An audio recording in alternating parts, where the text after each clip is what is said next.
Did you have a bad day? Come and have a good night. It's a house party at my house party at my house party at my house party at my house party at my house party at my house party at my house party at my house right now.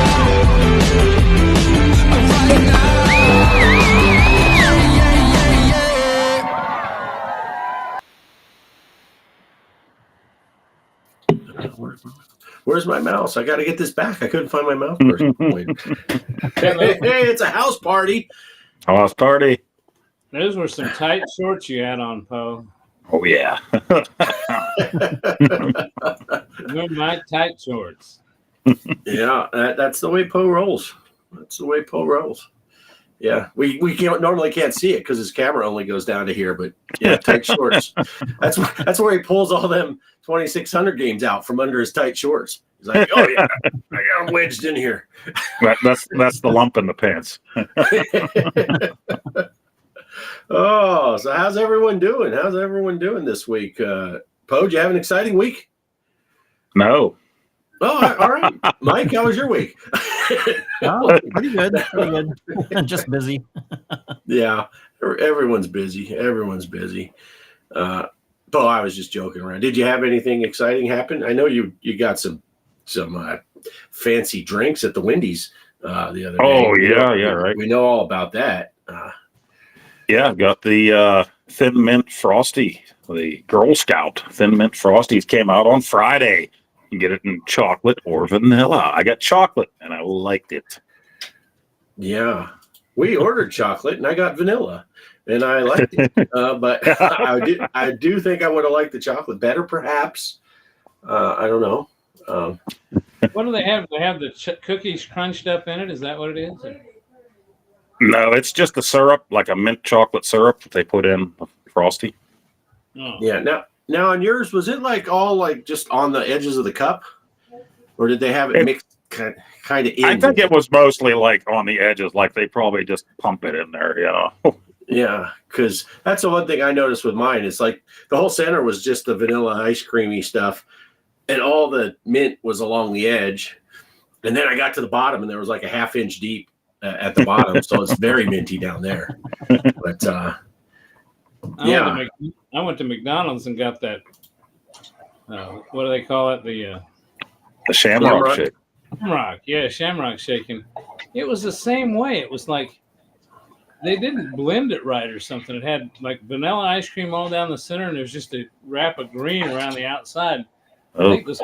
I think those kids are lazy. They don't put it in the blender and blend it. You know, if that's the way they do it. Yeah, I actually had to wait on my last Shamrock shake. I've had two so far. But the last one I went there and the girl said, we got to put more mint stuff in the machine. Did you want to wait? I think she was hoping I'd say, no, just cancel my order. I'm like, yeah, I'm waiting. Why I'm here. My Shamrock shake. yeah. I forget I don't remember. You guys might remember. Where did I say we got that one mint thing that came out while we were in Florida and they didn't have the mint in it very good? Was that Arby's, right? Yeah, because I just bought one of those again here. They brought ours back, I think, a week after, finally. And mine was nice and green, and it had the Andes candies all sprinkled in the whipped cream and everything. Yeah, it was really super weak sauce. It didn't even look that green at all, it was. Yeah. Oh, yeah. Kelly had them put the extra chocolate milk cookie sauce on all of ours. Maybe that's why they didn't do the chocolate frosty part. They just did extra sauce. But, yeah. You know, Sonic has that Blizzard, they call it. No, that's Dairy Queen. Sonic has something. You know, they mix all that stuff in, you know, and it never fails. I get a thing of vanilla ice cream, and at the very bottom is the chocolate fudge and the brownie pieces. And I've gone, is it, your kids not know how to mix this shit up? I mean, you know, but I'm paying a premium for this thing, and it's crap. Yeah. Yeah, I think you're right. I think it's lazy people that just don't want to take the time to mix it right.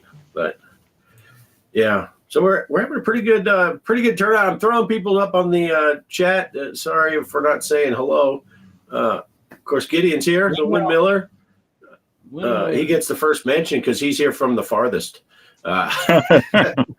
But Calvin Wong is here, Polo's here, Derek's here, Kelly's here, Mike's Gaming Gala is here, Salty's here, a bunch of the regulars. If I missed you, I'm sorry. I think I named off everyone I've seen in chat so far. But yeah, welcome to the show, the big show. A lot of information to put out this week, actually. If I don't know, do we want to start right off with the big news from Zen Studios and Pinball Bites? Sure. We could go with that. That would segue right into Greg's. Unless Greg, you want to talk about the tournament first, one or the other. I don't care. I got it right here in front of me. I can bring it up. Why don't you do that? Why don't you do that? Bring up the tournament. We can talk about that tournament we had, and then that will segue into the Pinball Bites episode. That way I can take time to pull up my notes. Okay, well, we had, if you remember, last week, we gave the group a choice, and World War Z was picked amongst the two choices that I gave. I think the other one was Garfield or something. Mm-hmm. So maybe you didn't like either one of the whole, Calvin. But anyway, we only had 4 participants. So Off-Grid Arcade, good grief, 97,301,299. Polo, 40,996,867. Myself, 5,006,051. And coming in last place is Derek Pixertorium at 19,736,248. So wait a second. I screwed that up.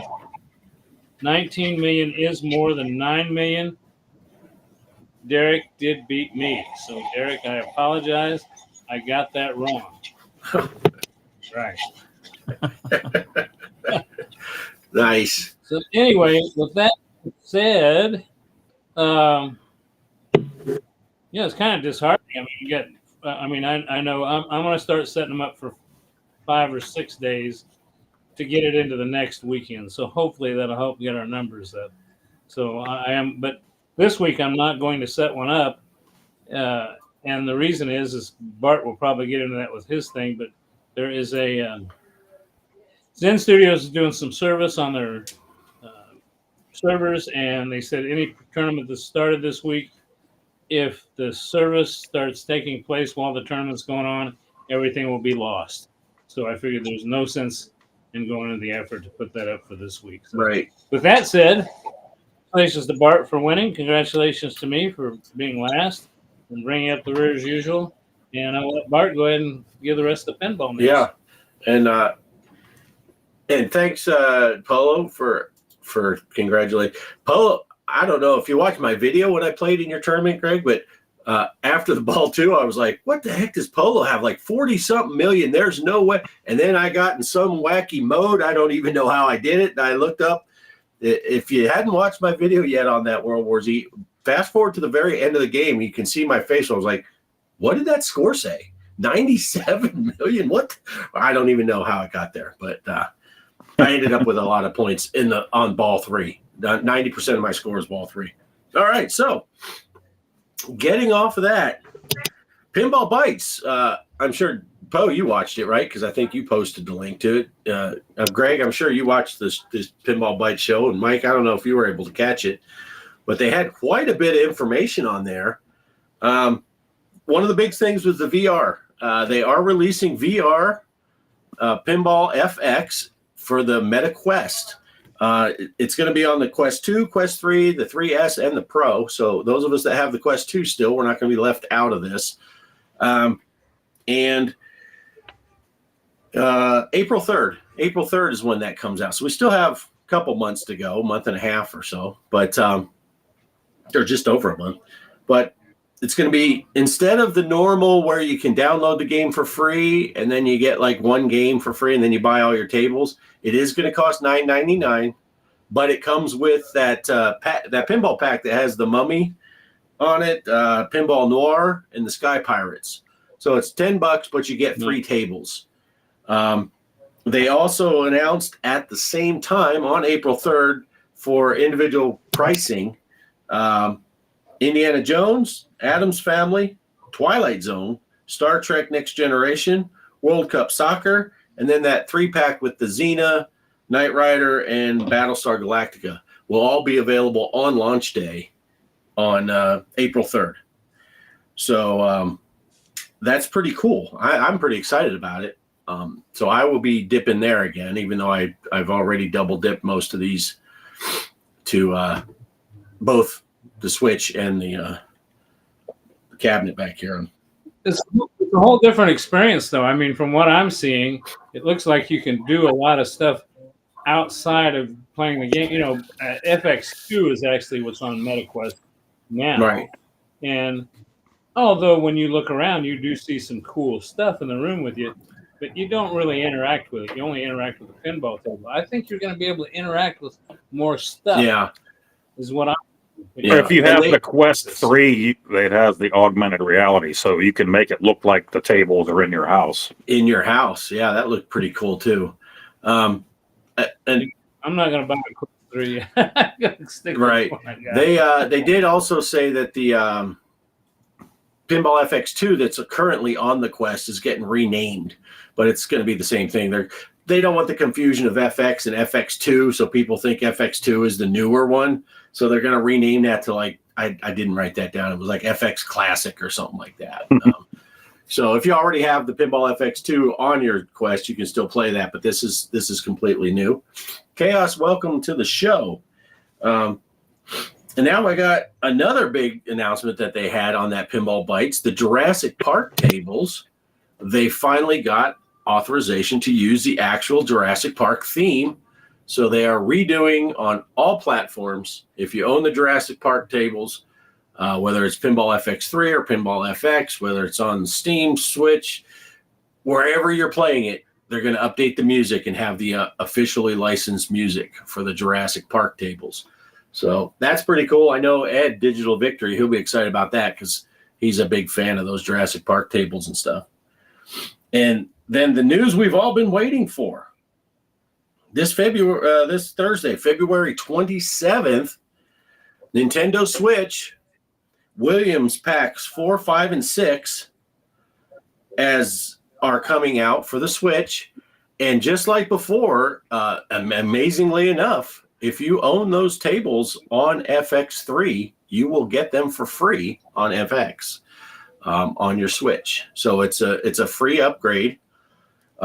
That's pretty awesome. They say that they're going to try to get it to, other platforms too, but we know how that seems to work out so far.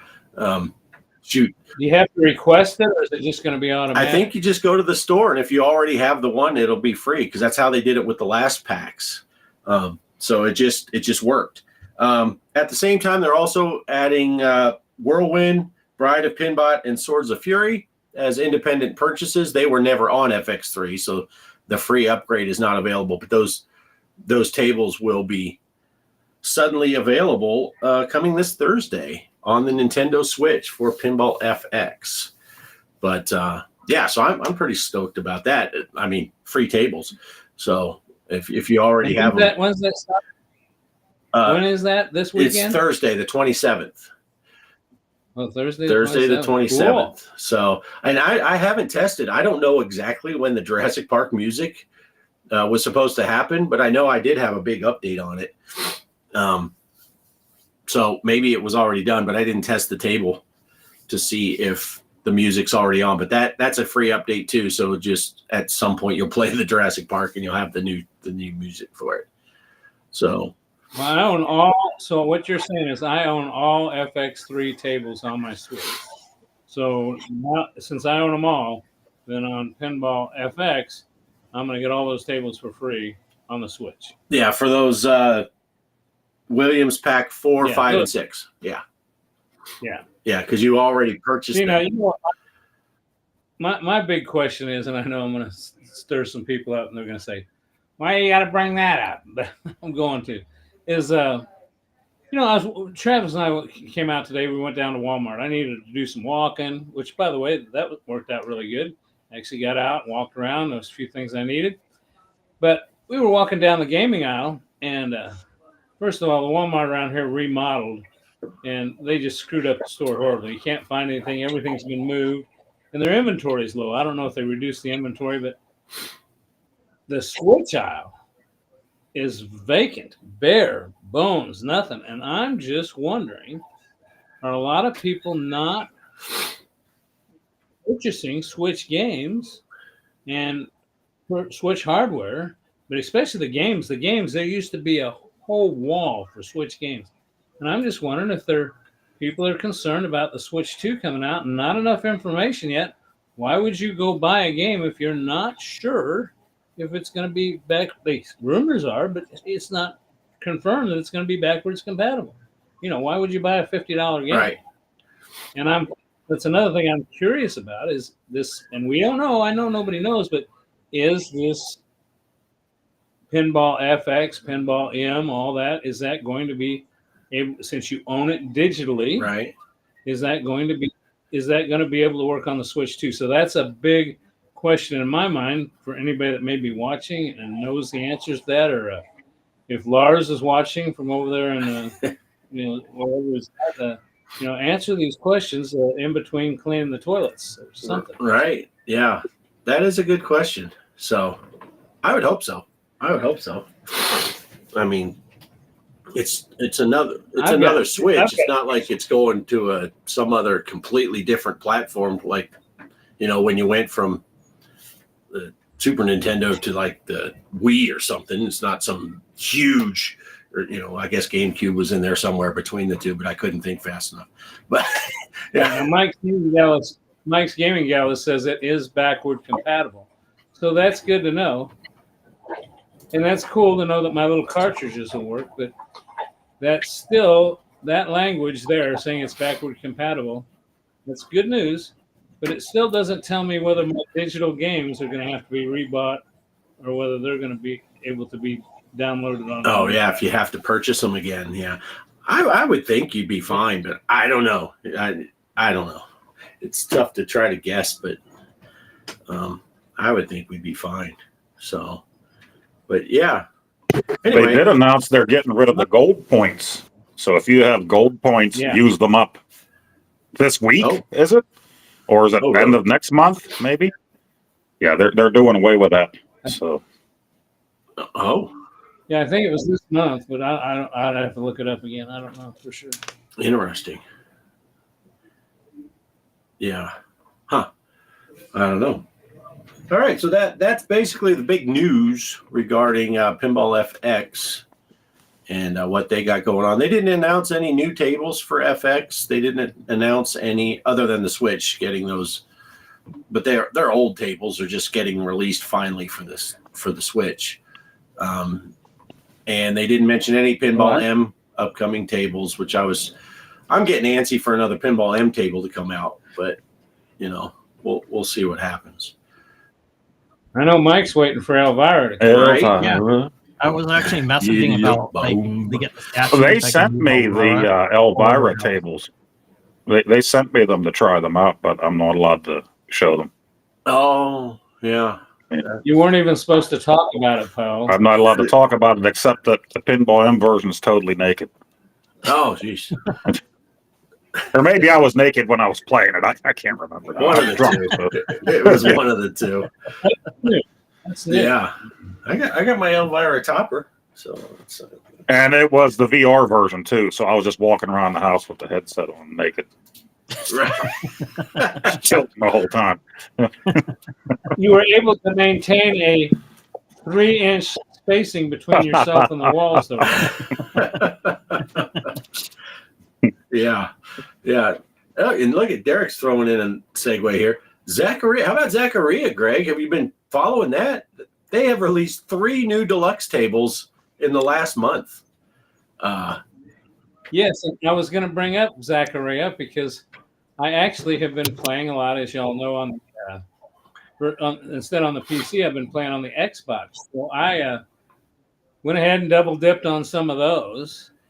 And yes, and it gets confusing to me though. They've got so many different packs that the the spooky table that they did the better graphics on, upgraded. Is that on the retro one or the deluxe one? They upgraded the graphics on all of the remake and all of the deluxe tables. So all of those, the ones that are solid state or EM, those are based on the actual tables that they physically built. So those are the same artwork and stuff. But the remakes and deluxe got all new artwork and for every one of the tables. So that's pretty cool. But yeah, and then those 3 brand new. I don't know if you saw my video. I went to make a video for the one that came out right after I left to go to Florida conveniently. So I came out here, I booted it up, and I'm like, what's this other table? They had another release I didn't even know about. It came out on like Thursday. And of course, I don't know if it's still going, but the first few days that they release them, you get 10% off or something like that. So, I mean, it's not a deal breaker. They're $3 a table. So you save 30 cents. But hey, 30 cents is 30 cents.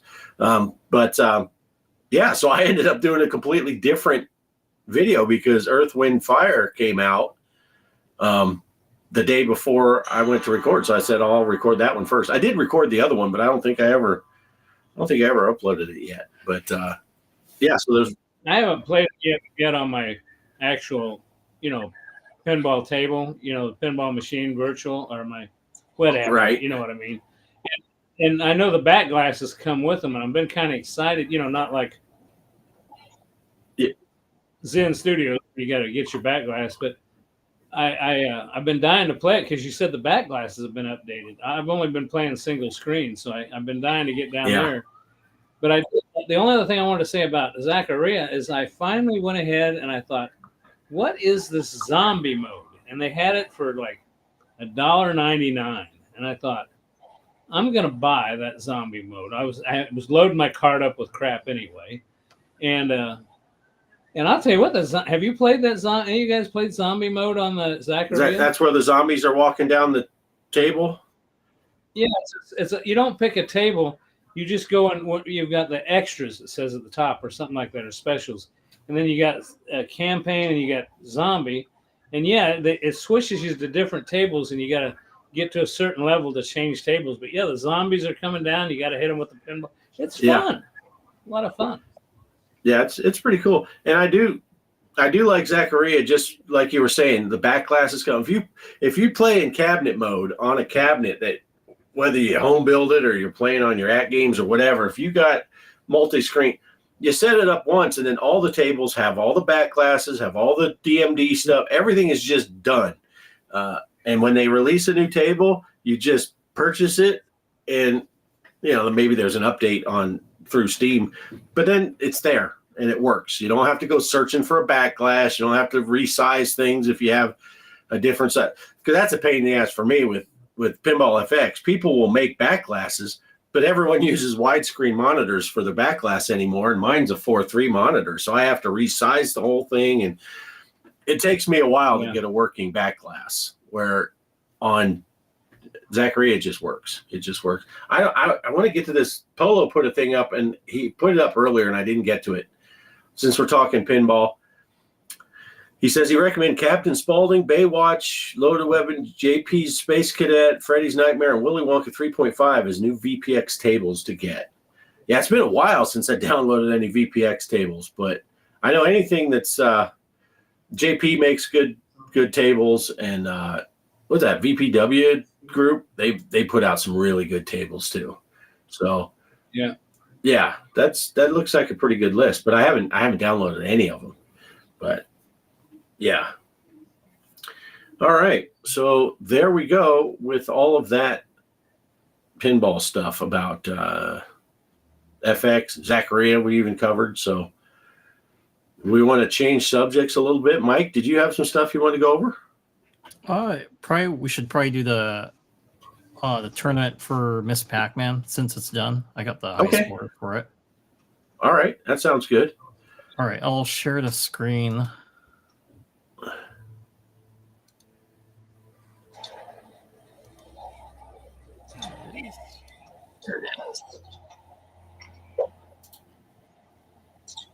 All right. So first place for Miss Pac-Man for the Atari 2600.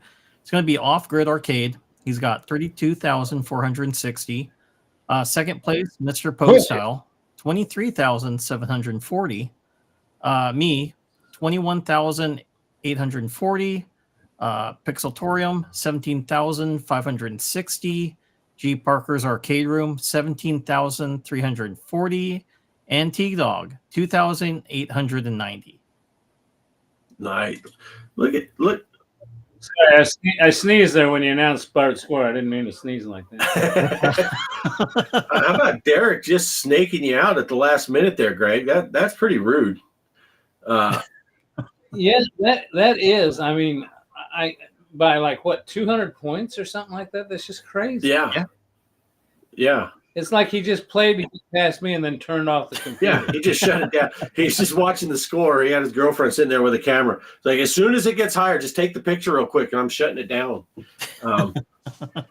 Yeah, I'm just saying, if Greg had two good knees, he'd have beat Derek. But with the bum knee, that's the only reason Derek beat you. It's hard to run through a maze with one leg. Actually, it's really funny since you mentioned that. My left knee that had surgery has now become my good knee. My right knee now has become the bad knee. No. It's starting to the point where it needs surgery, and they've built this up enough. But they can't get me until May. I'll be having the other one done probably mid-May. But I decided I'm just going to get it over with, and maybe by summer I'll have two working. Nice. Oh, maybe a third.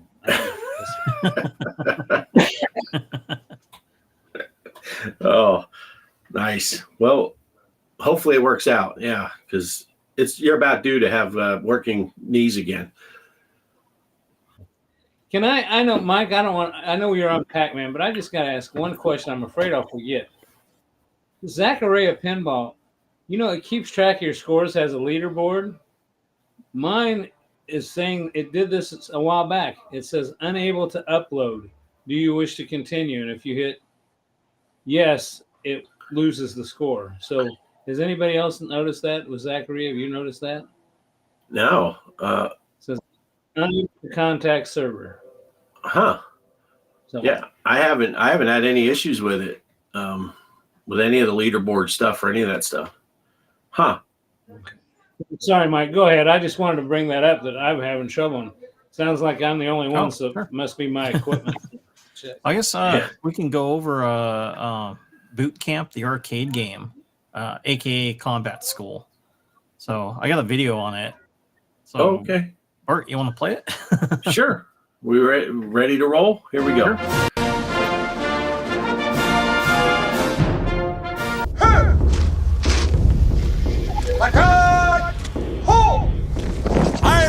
Sergeant Hartman, your drill instructor. Ho! You will speak only when spoken to.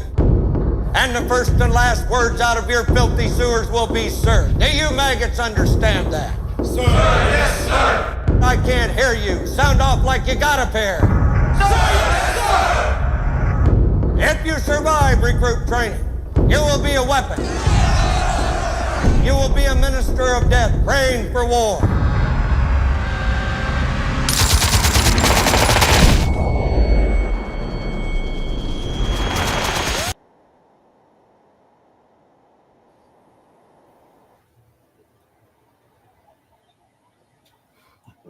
Nice.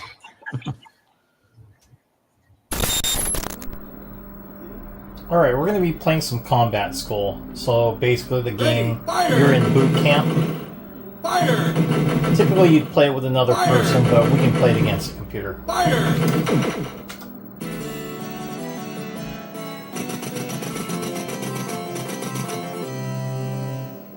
Ready, go!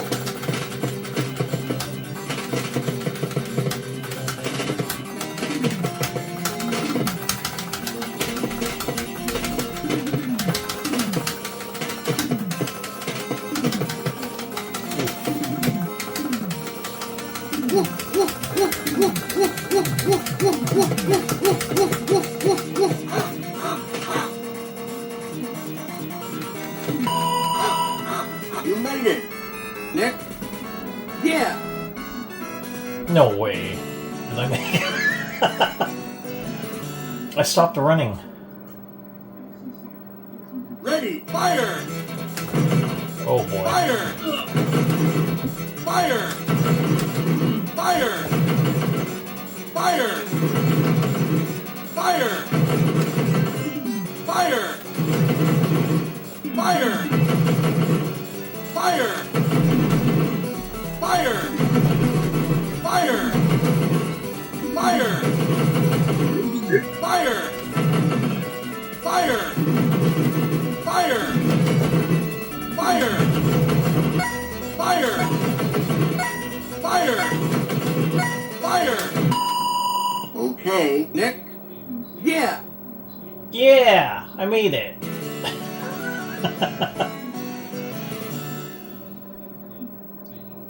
Oh boy. Ready, go!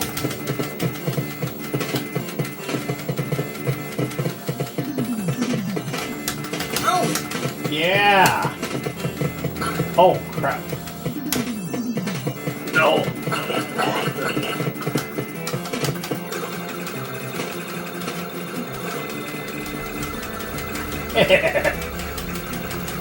Yeah. Oh boy. No. Out! Go, Nick, go. Out! Yeah. Did it. You made it, Nick? Yeah! Yeah. Just in the nick of time. Nice. Oh. Ooh, my guy out of shape. Fire range. Ready, fire!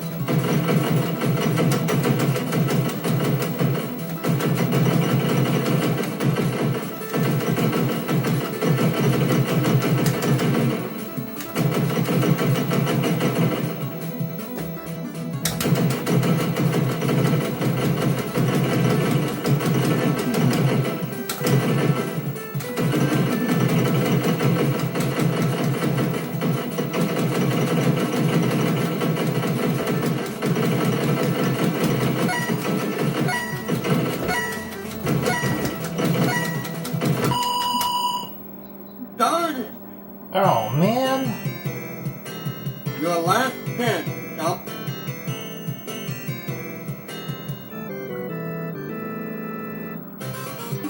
Ready? Drill sergeant's not happy. Come on! Ooh. Come on! Hurry up! Ooh. Come on! Ooh. Can't you do it better? Ooh. Okay. Nick? Yeah! All right. Keep going. Or wrestling. Ready! Oh crap. Go!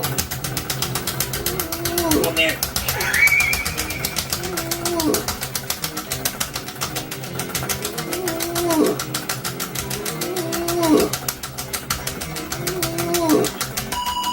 Yeah. Take that, Joe. Loser. Nice. Joe the Ready! loser. Fire! Done! Fire! Done! Fire! Fire! Fire! Fire! Fire! Fire! Fire! Fire! Fire! Fire! Fire! Go home to your mother, Nick. Oh, dang Done! it.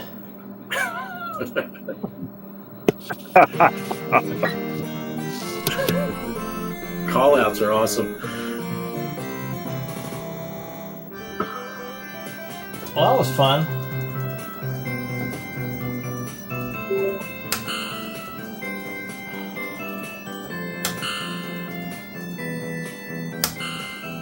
All right, this is not for a high score challenge or anything like that. This is just play something different on the arcade machine. It's actually pretty fun. I've played it before. I know I have it on my 1943 cabinet too, so that's a vertical. Well, we're playing on the horizontal game here. But it's actually pretty fun. If you get a chance, try this game out. All right. Take care, everyone. Bye.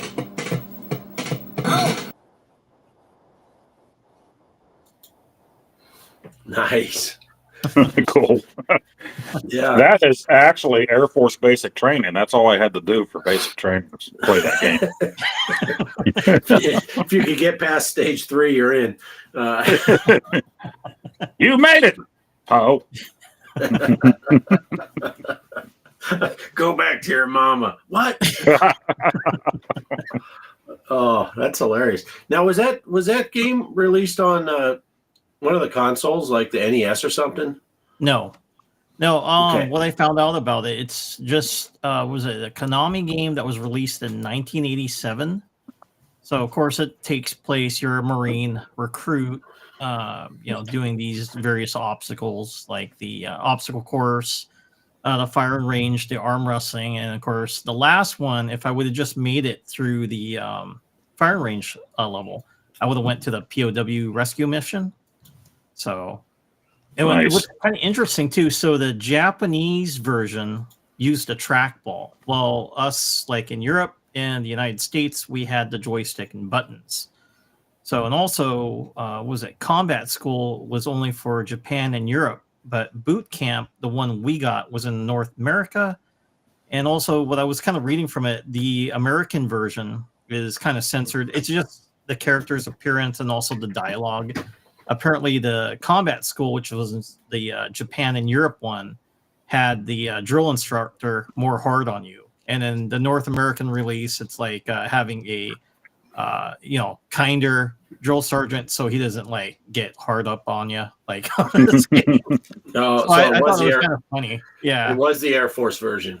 The Air Right. Force version. Didn't want to offend. But you can play it too. It's on the home computer ports for Commodore 64, the ZX Spectrum, the Amstrad, CPC, and MSX. And also, you better say Zed. Yes. In case there's any. Z said what?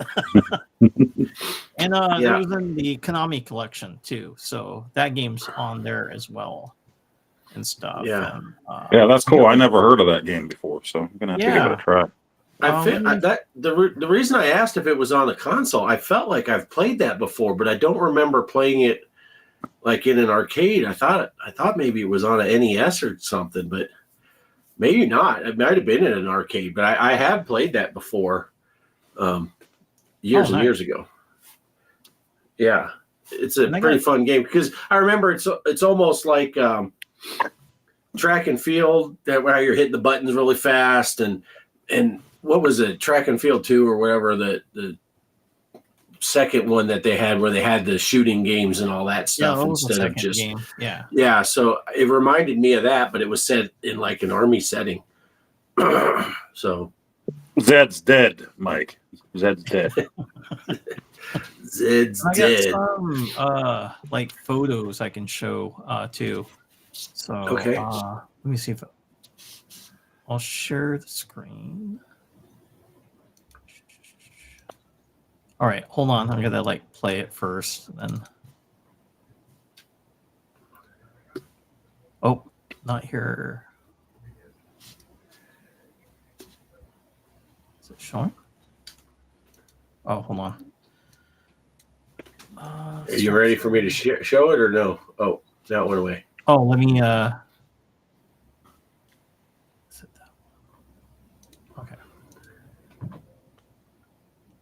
Okay. I'm trying to play the video once. You want me to put it up now or wait a second? Well, I'm looking at that second screen. It's not playing the video. It shows like the. Hold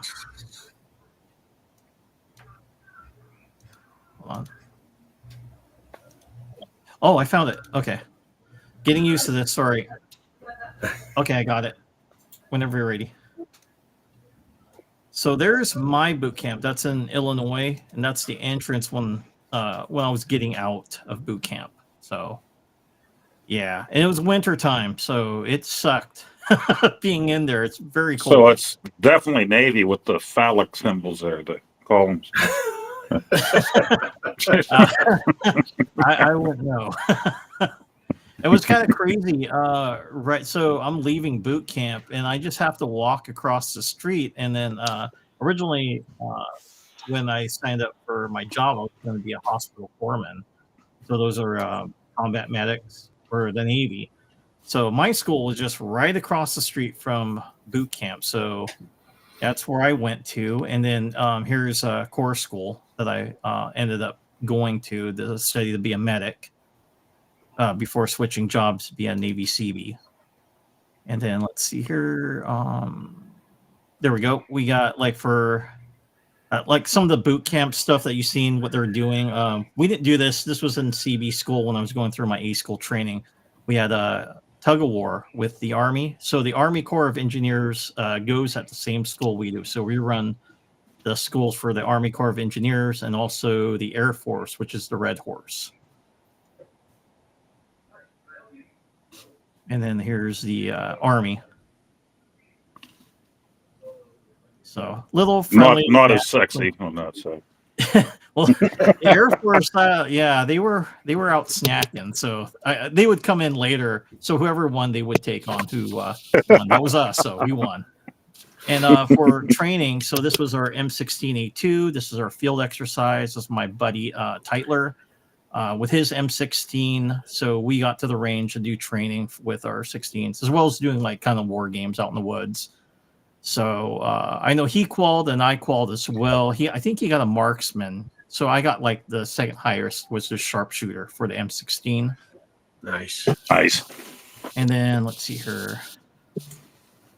Here I got trained to do the M203. So this is the 16 with the 203 grenade launcher at the bottom. Oh, so I had cool. to like destroy a vehicle out in range. I did pretty good.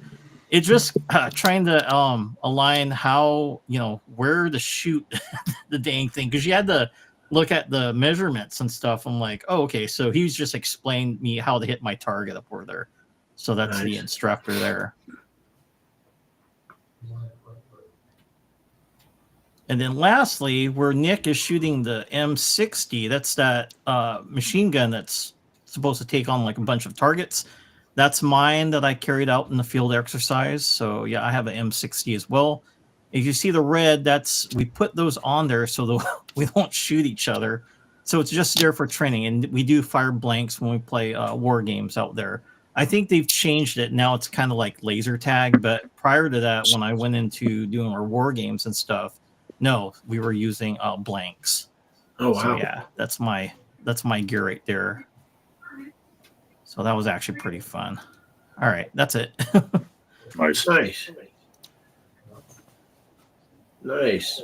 Oh, and Saboteur Hyper Sports. Yeah, that was that other like track and field, right? Yeah.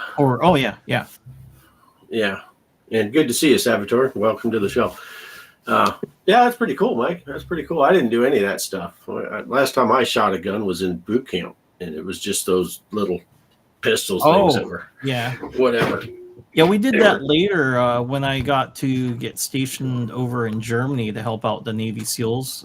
They had like construction projects we were going to do, and they took us to the range, so we got to fire their pistols, which was the Sig Sauer P226 9mm. So I did qual when I went over there and shot with them and stuff. So typically CBs don't carry like having pistol ribbons. You don't really see that. Then I know when I got back to battalion, they were like, where the hell did you get that and stuff? And I said, well, the SEALs took us out for training for pistol, and we got qualled up on it. And so what kind of sucks, when I got that, I got picked a lot to do guard duty, since you do carry a Beretta. And then I had to kind of explain to them, like, can you train me? Well, you got your pistol marksman ribbon there. You should know how to use it. I go, this is a totally different weapon, because the Beretta fires differently than the Sig Sauer, because you decock it on the side of the pistol, unlike the Beretta that has a safety on the top. which I wasn't familiar with. I'm like, well, you need to train me on this because I've never shot a Beretta before. I said, a SIG, yes, if you hand me a SIG, but we didn't have SIG sours. So, but that was kind of there you go. Yeah, Poe's got you. What's that? Yeah. See, I did the exact opposite when I went. When I did my qualifications with fire, I missed the entire target completely with every single shot, so they never asked me to do anything like that. They never once asked me to do guard duty. They're like, no, we're safer with you not there. I said, oh, that worked.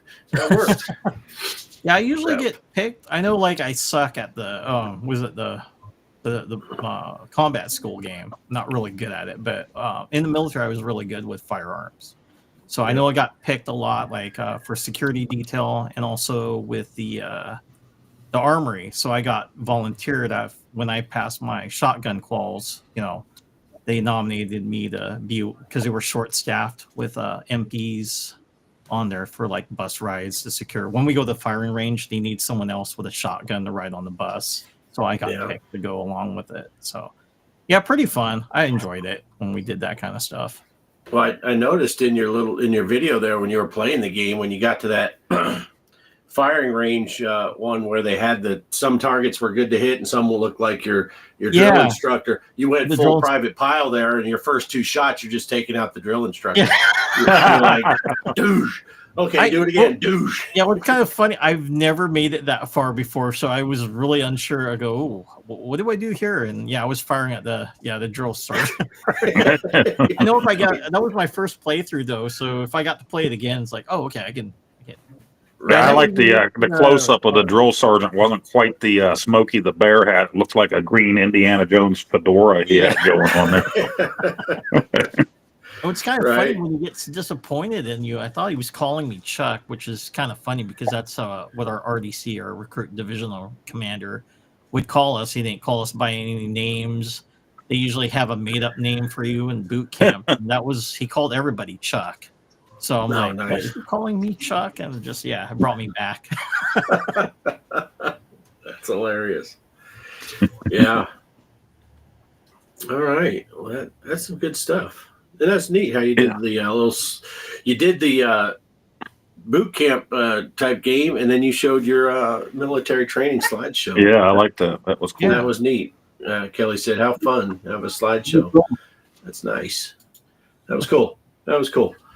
But all right, what else? What else we got? I know I got a movie thing too, but someone wants to take over, then I can go back to it later. So, we have some more to talk about. Okay. Poe, did you have anything specific you were wanting to talk about today? We didn't get a chance to talk in the green room much. Did you have anything? Yeah. No, well, we still have Choplifter going on in case anybody wants to get in on that. And nobody has yet. As far as I know, there's been no scores. But that's my fault, too, because I issued the challenge and I haven't even put up a score yet. So, it's going until this coming Saturday. Originally, anyway. If we decide later we're going to extend it, then maybe we'll do that. But let's try to get some scores in, hopefully, this week. Yeah, I'll be playing tomorrow, more than likely tomorrow or Tuesday. I will be playing. I didn't have a chance to. I'm pretty sure I do have it on the arcade because I know how badly I played it. So, but I'm not going to practice. I'm just going to record it and see what I can do. It'll be ugly. So. Watch for the carnage. But yeah, so that'll be going out Monday.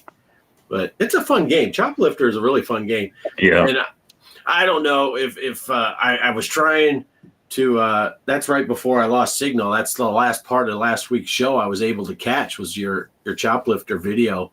And the only hint or tip that I know of with that game is when you go up and you land for the little guys to get on your helicopter, every time one gets on, just raise up and come down, just whoop, whoop, and then those tanks won't come out and shoot you, and you can get all the guys and get out cleanly. Now, I know that trick, and I know that trick works, but I haven't been able to do it yet because I keep getting killed on the way there or back anyway. So I have yet to rescue any hostages since. Yeah, when I got to that point, I was murdering them all. I think in my video last week on the show, I picked up one guy, and as I was flying back, I got blown up. So Yeah. Yeah. But that is a little tip. You can, if you don't have to worry about the tank shooting you down, if you just don't stay landed too long is the trigger. But so, yeah, you'll see when I play in my game and make a video, you'll see me bouncing there trying to get the guys on and then probably getting killed on the way back so they all die with me. So that seems to be my strategy for that game. And you get more points if you get at least everybody on the helicopter before you die. If someone shoots you down. Right, yeah. You should get bonus, yeah. But I don't know. like I said in my video, it does seem like it's pretty hard.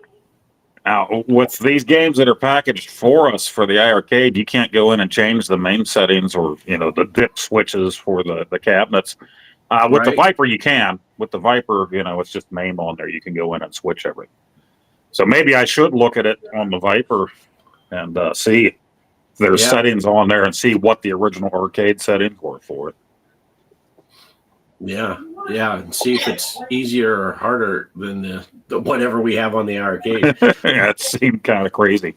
Yeah, but all right, yeah. So I plan on playing that. Mike's going to play it. Greg's having trouble getting his to load and play. So, but Yeah, the Master. I've got one. I realized I've been trying to play it too on the Log Alley.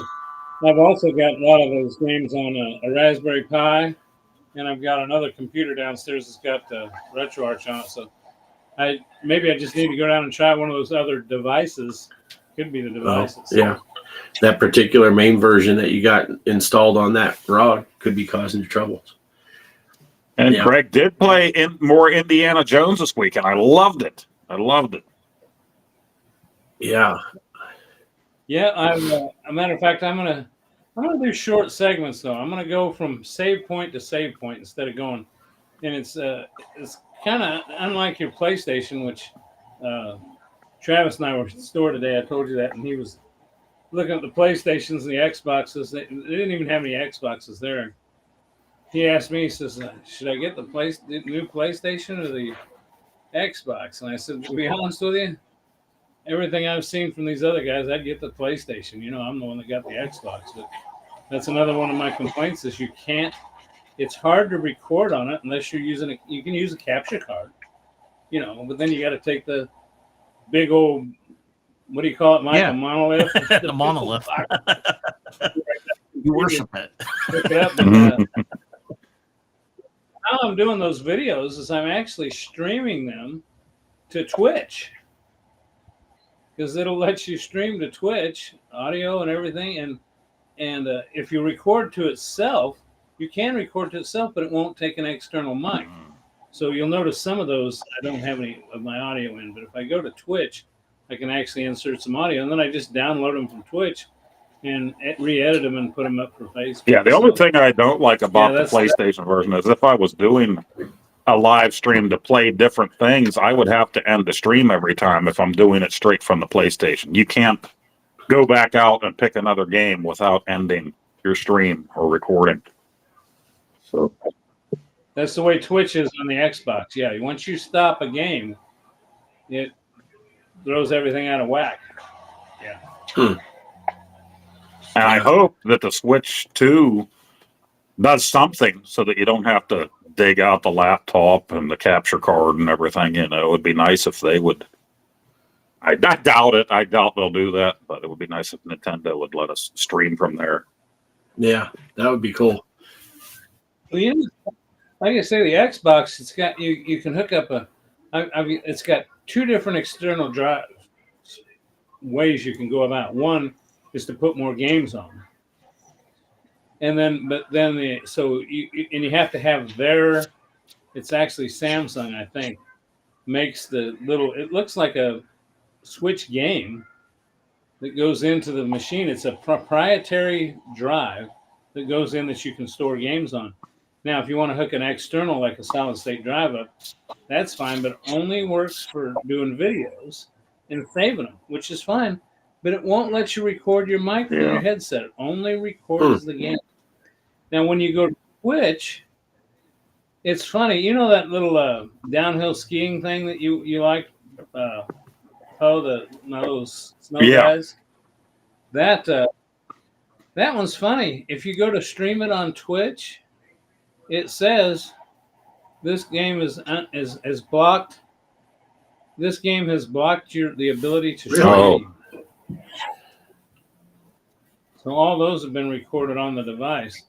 But I don't know why some games on the Xbox will not let you stream them. You'd think they'd want you to stream them to get more people to buy them, but they won't. I forget. Kwanzaa, is that the name of it? The racing game? Forza won't let you stream. Forza, it's on PlayStation now. Or Zed. Zed's dead, baby. Zed's dead. Whose motorcycle is this? It's a chopper. Yeah, no blueberry Bring pancake, so. Bring out the Derek.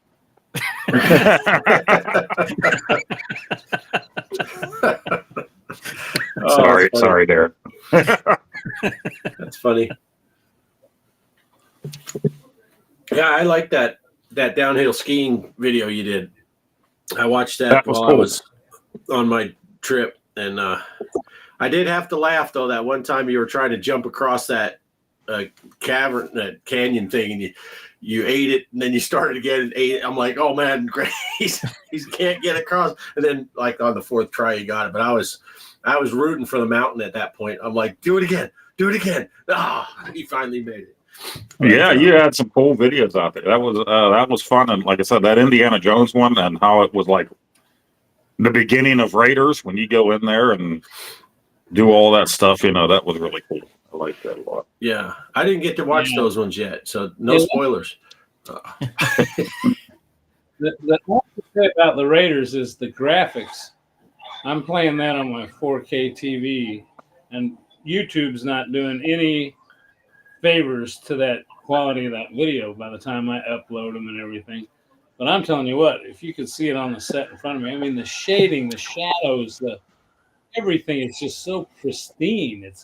It's almost, I know the first time they showed Indiana Jones, you know, he had his head down and his hat on, and you know, he finally gave the reveal where he looks up at something, and I swear it's Harrison Ford. Yeah. Yeah, I hope they continue on with these kind of things. Give us some more indie adventures that we didn't have before, you know. Right. Yeah, that would be cool. That would be cool.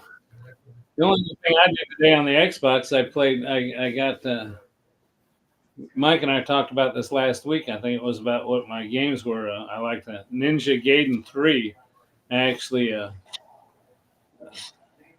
actually did some video on that, and it wouldn't let me it wouldn't let me transfer them to my computer. I'm sitting there beating my head against the wall. I'm thinking, okay, I'll do another segment on that, but I got the footage. I'll have to figure out somehow how to get it off of there. I got to take my laptop down there and plug it into my Xbox. My OBS is what was giving me problems yesterday. I was trying to record footage for a new video, and it was like 20 minutes of footage. Well, I did pause it at 6 minutes, and I know that I hit the pause, and then I unpaused, and it continued to look like it was recording. And when I got done with it, it says, here's 6.5 minutes of video. So anything after the unpause didn't happen. When I hit stop recording, it said stopping recording and just froze on the screen that way. So I had a feeling something was screwed. Hey, Bliss. Bliss. Hey, how's it going, Phil? Hey, Bliss. Yeah, I had that one time where I paused a video, and then I could have swore I pushed to unpause, and then later on, I record. I don't even remember what I was playing, Truck Stim or one of those things, and I was playing for a long time, and then I wanted to pause again, so I hit the pause, and when I looked over, it was that time it was unpausing. So the whole time I thought I was recording, it was paused. And then I'm like, okay, let me pause really quick. And then I started the recording. So instead of all that truck driving, all I got was, why the fuck's it recording now? What's going on? But I lost probably 20, 30 minutes of a recording because it was paused when I thought I unpaused it.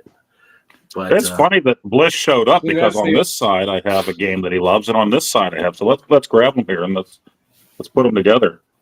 all right, we got a big Bliss is screen Bliss' disc. favorites. There we go. Beat him in Pac-Man. Just Just in kidding. time. Just kidding, Bliss.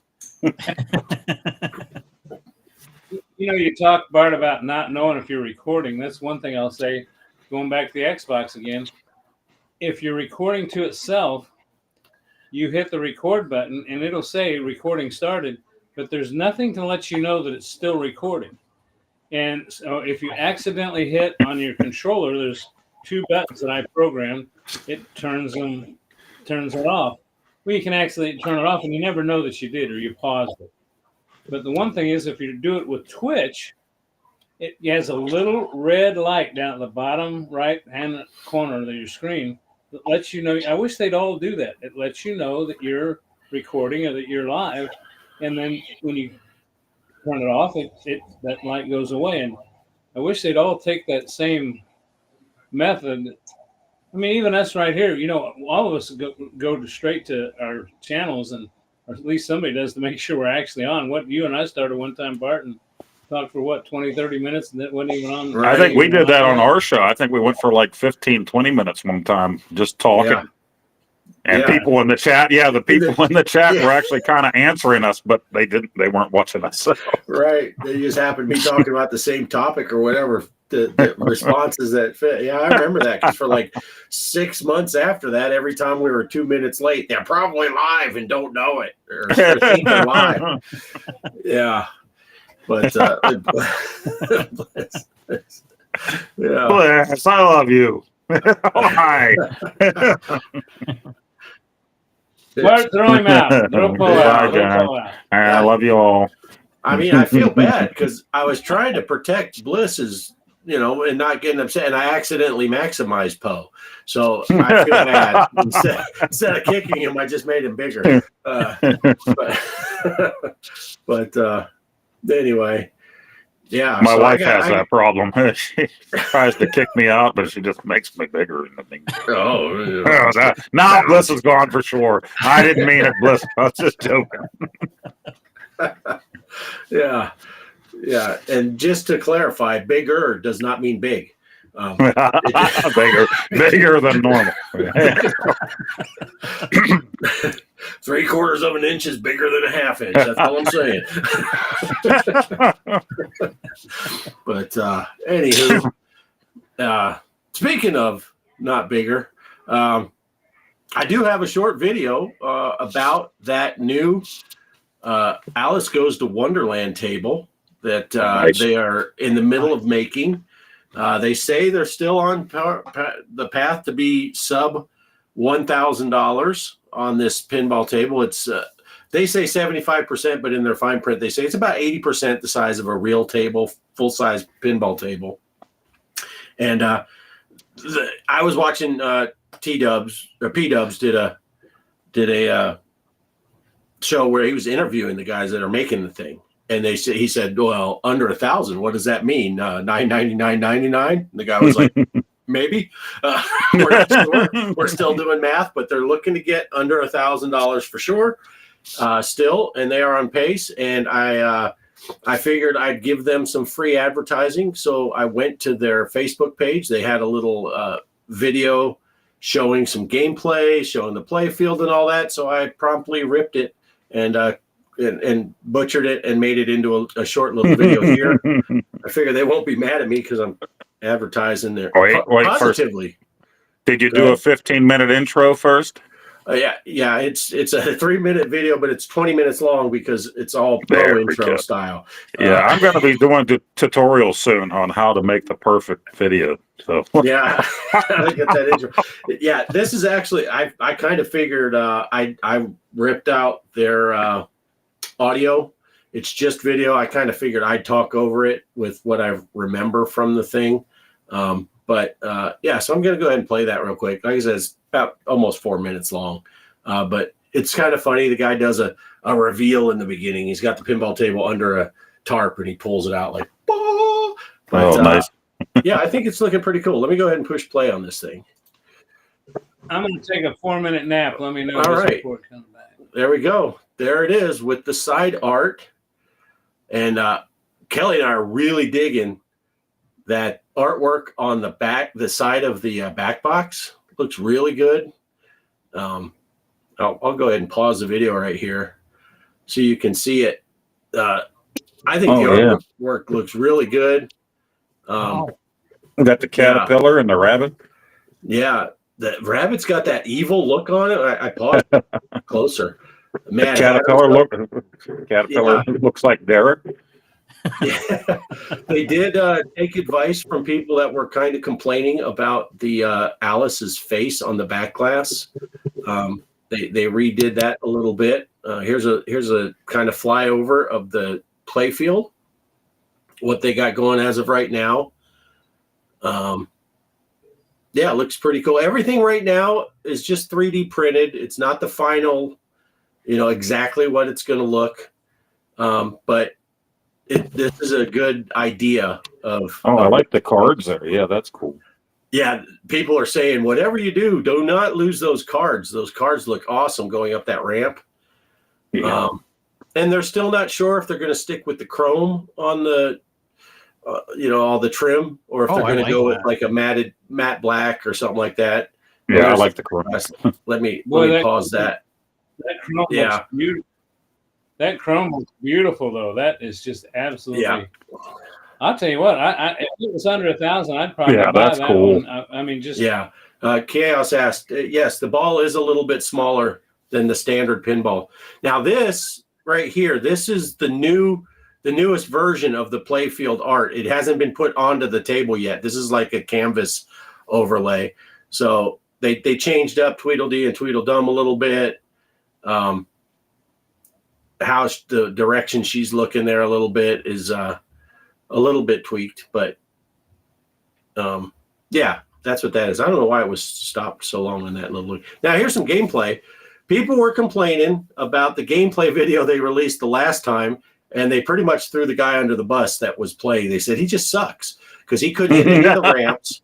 And now this dude, he just hit that ramp 3 times in a row. He had a little trouble getting into there. They are still tweaking some of this stuff, though. So there he hit the right-hand ramp with the spinner, and there he drained.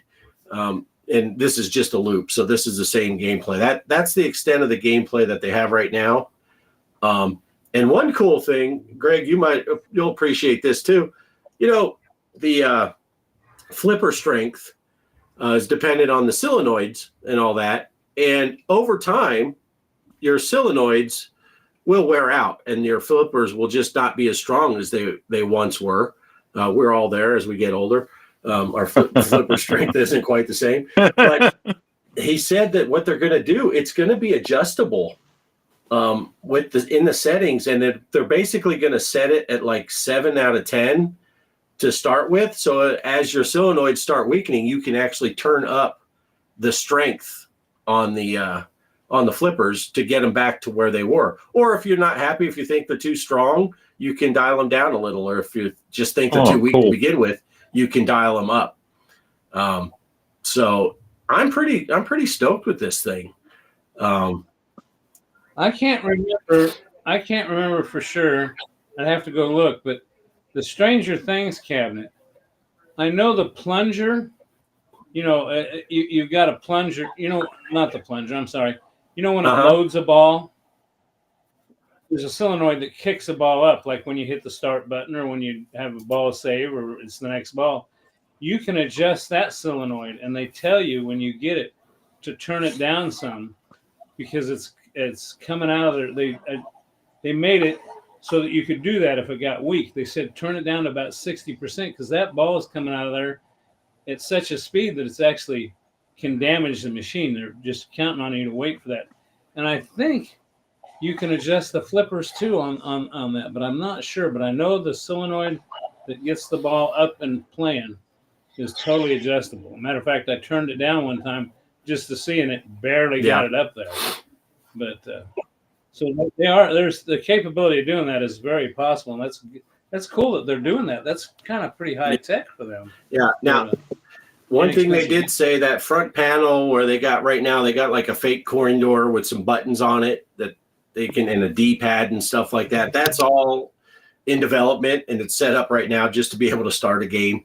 But one thing he did say, the plunger itself, the slot's going to look like a keyhole, and the plunger's going to look like a key. So you pull the key out of the keyhole, and then boom, to launch the ball. So that's kind of neat. I don't know if that boom is going to be part of the game, but I'm going to That's cool. see what they'll do. But You should have actually added a little soundtrack to that, though. That video. Your body is a wonderland. Your body is a wonderland. Yeah.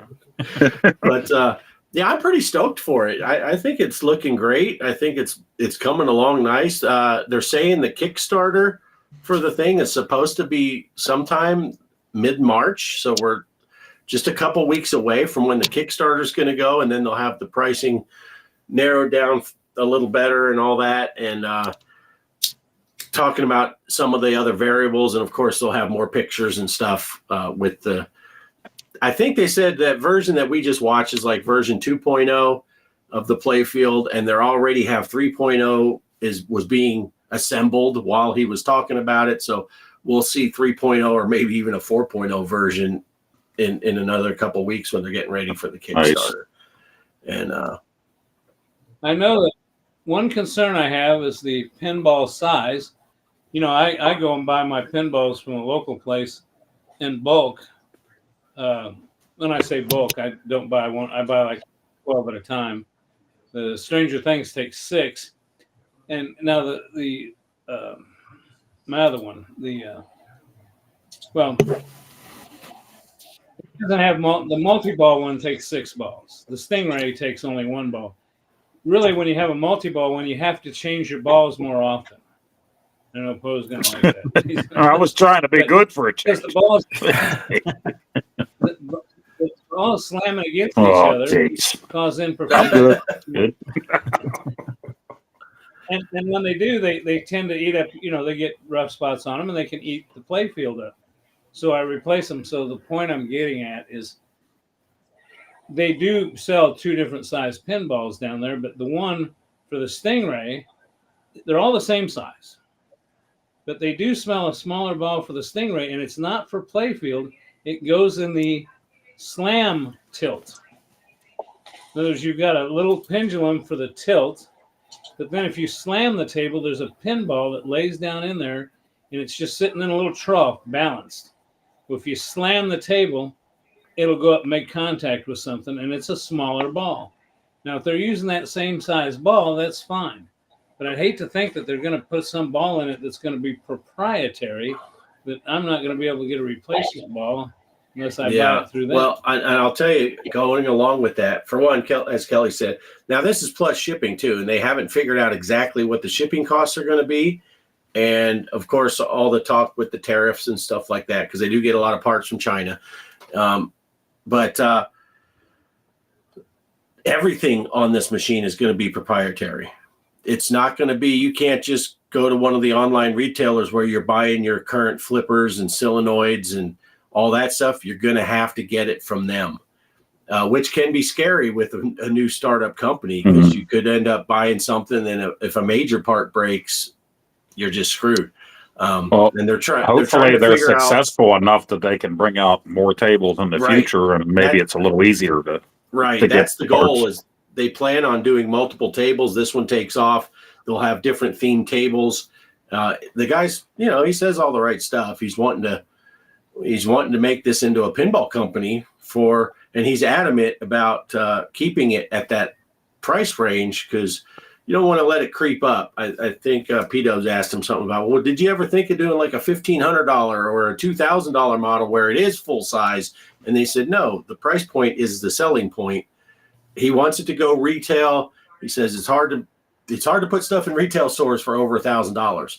So you got to keep it down under $1,000. And he wants to keep it at that price range where those of us that look at, you can go buy an arcade 1-up, or you used to be able, for $300 or $400 versus going and buying a full Donkey Kong machine and you're paying a couple grand. You could go buy you couldn't buy Donkey Kong. That was a bad example.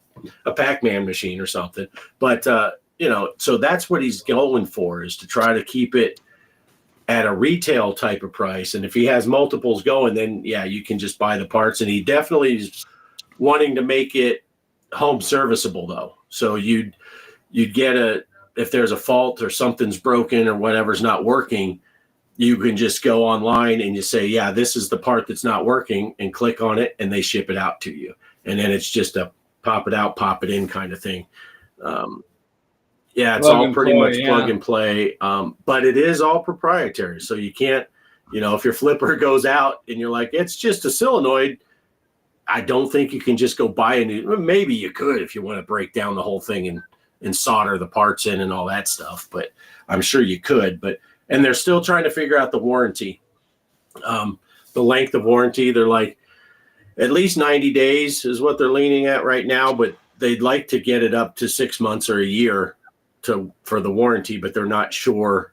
I think it really depends on how much money they get off the Kickstarter and all that, and how much money they have to work with. But see, you mentioned something earlier. You mentioned shipping, a Kickstarter. Okay, Kickstarter means possibly getting a better price. If it goes to retail, then that price I can see where it might creep up, because you got them producing it and selling it, and you got the retailer wants his markup. I know the thing I like about the retail aspect is you can actually go play it, or see it, touch it, feel it. I know that's what kind of turned me off to the At Games when Sam's Club had one on display, and unfortunately for At Games I didn't buy it because I could see it, and I just thought, nah, I'm not getting that. So, and it'd be nice to just pick it up in your truck and take it home, not worry about it being shipped. Yeah, and they are saying that the Kickstarter people might have other things that are available to them that won't be available later. They're talking about toppers, maybe getting a topper kind of thing. Definitely need to do that. Yeah. Yeah. And Kelly's saying, maybe a numbered plaque with it also. Derek's asking, where are they based? They are based, actually, they're in Pennsylvania somewhere. Is where they're based out of, but most of the manufacturing and stuff is going on over in China, so he can keep the costs down. So they are worried about the import costs and all that stuff, but shipping, the company itself, getting the shipping containers here, that's always a problem.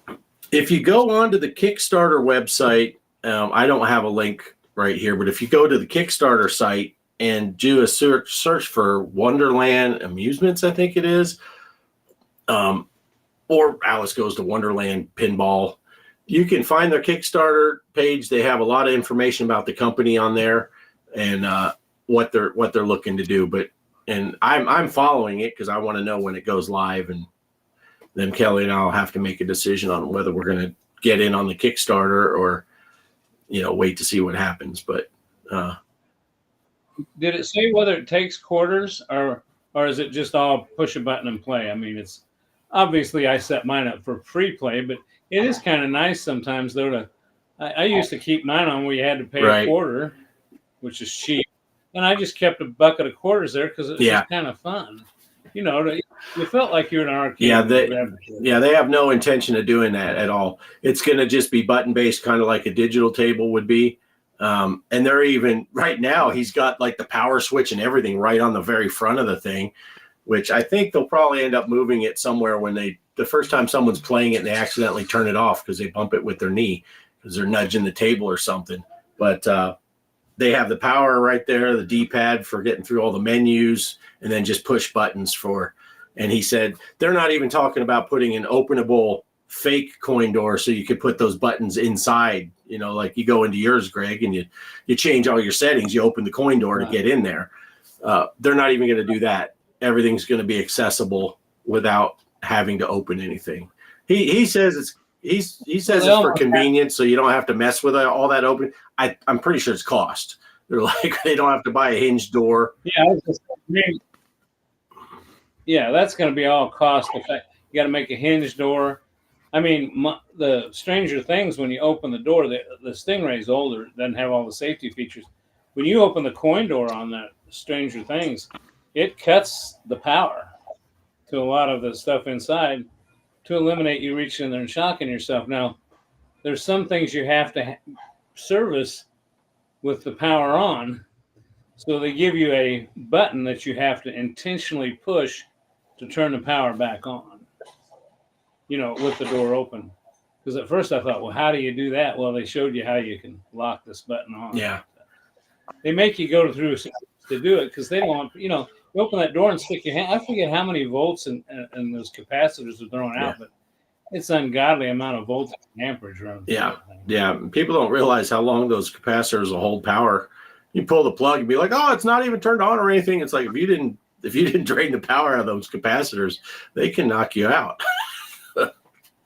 Polo, the idea of this thing is awesome to me. And also the idea that if Bart and Kelly had one and I had one, we could do little challenges together is also awesome to me. But I know me. And if I only had one table, I would probably get bored and then it would gather dust. That's $1,000 sitting there gathering dust. So for someone like me, it would probably be better to get a digital table, save up and get that where I could, put different tables on there. So I don't know. The answer is I don't know. I probably won't get one. Well, the wife will kill me too if she. It's kind of hard to hide, even though it's 80% the size of a real one. It's still kind of hard to hide. Right. So. Look, you never know, Post. You might get on it and play it once, and then you can call it an anniversary gift. So yeah, I got it because she loved it. I do really like the idea. I was just telling the story to the guy at work today that I told you guys about, the guy from Australia that we got to talking about gaming, and he thought it was the coolest thing ever when I said, yeah, Kelly had never really played any games before, never played pinball before. And now we'll go to a place and she'll be all excited. They got a Monster Bash pinball table over there. And she fought me tooth and nail to get her to play on this table when I built it. She said, I don't want to play pinball. I don't want to play pinball. But I mean, Greg's seen, she likes playing pinball. She got on that pinball machine and she likes it. Well, so when I started dating my wife way back in the day, of course, I was huge into Atari, NES, and at that point, Super Nintendo. And the first time I went to her house and met her parents and everything, or met her dad, I met her mom before that. We worked at the same place. But I walked into their living room and there was a Super Nintendo sitting there. And I'm like, whose is that? And my wife, she says, that's mine. And I'm like, oh, she likes Super Nintendo. This is awesome. Then I find out that the only reason she got it was for Mario Paint because she was a babysitter and somebody had Mario Paint. So she liked it. So they had that and like a WWF wrestling game for her dad, and that was it. And later I found out she does not care for video games at all. So she doesn't play anything. She won't even try. So yeah. See, that's the thing. And Derek, I get it. Obviously I have a digital table now. And but Greg can tell you, Greg has a couple of each. He's got 2 physical tables and 2 digital tables. But sometimes it's nice, those of us that own digital tables, it's still nice. You go to arcade or a pizza shop or something, they got a physical table. It's like, yeah, I can play Elvira on VPX all day long, but if I see one at an arcade or at a pizza shop, definitely, I'll dump money in that thing and play the physical table. So there is still something to be said for having a physical table. And there's also something to be said, and Greg can probably attest to this as well. When I had my physical tables, I wasn't professional level, but I got pretty good at them because you play the same table all the time. And we're doing these challenges on these digital tables, and I forgot how to play most of them because you have 1,000 tables, you play one, you may not play it for 3 more years, till you play it again. So a lot of the digital tables, we buy them all from FX because they're cool. I might only play those once or twice, and then I never play them again, and I forget what it's all about. But when you paid $1,000, $2,000, $5,000, $10,000 for a pinball, you're going to play the dang thing, and you do start to learn the table, and you know what you're doing, and you get better at that one table than I am at. When I had the Joker's table, I could play that better than I can play any of the digital tables I have because I played it all the time. As much as you would think maybe you wouldn't, just having it sitting there which again, Greg can probably attest to also before he had to have his knee surgery and stuff, and he could easily get down to his arcade room. There's times you're just like, I'm just going to go play pinball because it's right there. And I'm going to play. He'd get up, probably jump on that Stranger Things table and just play for an afternoon because nothing was happening. Cheryl went to somewhere with a friend. He's home alone. He's like, yeah, I've seen everything Pornhub has to offer 13 times already. So I'm going to go play some Stranger Things for 3 hours, so.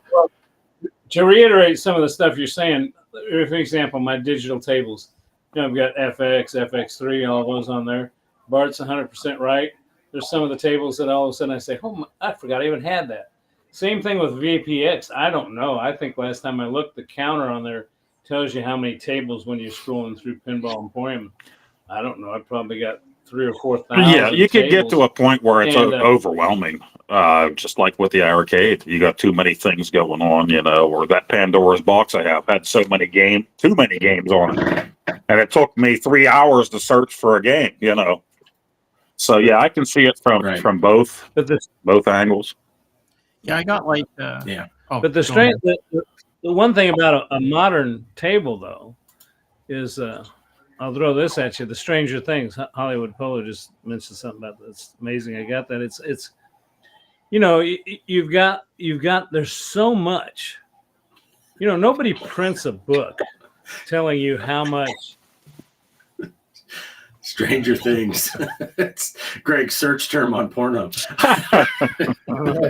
Took me a minute. That's good, Derek. That's good. There's so many things to beat on that game. Like all the rule sets, they sold you the game. They don't give you a manual that tells you that. You got to go to some website and find somebody that's already figured it out. But then there's other things you can do on there. There's like Kelly got her name on my table just by there's different games you can play, believe it or not. One of them is like it just launches all the balls, especially with a multi-ball system.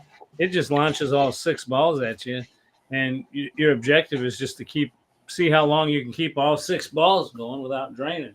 So there's a lot to be said for what you can do with one. The only other thing is I bought mine, fortunately, when the price is right. And I tell people now that come over, oh, that's another time I use it. Bart was right. When I'm home alone, I'll go down and use it. If company comes over, you have. Are we still talking about I'm a Pornhub? little. Yeah.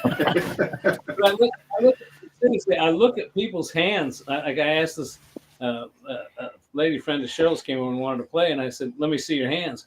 Well, she had a big old ring on that would turn and big old stone on it. I said, "You got to take your ring off." She said, "Why?" And I said, "It'll scratch the table." And I know that sounds like I'm being a jerk, but I think I gave right at $5,000 for that table, including shipping. And I've added some stuff to it. I added the black lights to it, and I added some stuff to it to kind of upgrade it. But I'll tell you what, I think if I keep it pristine, I think I can get $7,000 out of it right now. Yeah. So. Yeah, I think they went up since then. Yeah. Yeah, I agree. Yeah. And we're actually.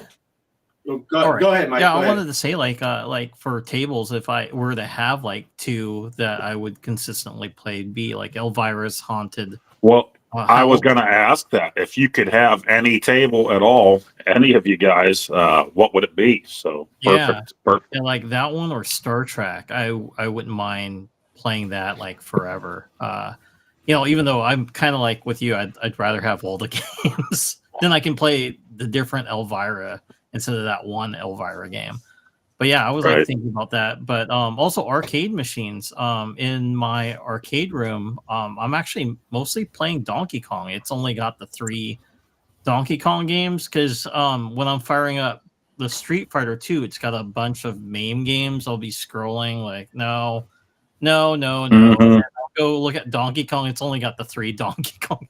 And I'll go play that. I play that the most in my arcade room. And then if I have company, Maximum Force gets played a lot, even though I put the ROM set so you can play Area 51 or Maximum Force on that arcade machine. I see a lot of people play that. And of course, the ladies, they love Centipede, and I have that in the kitchen.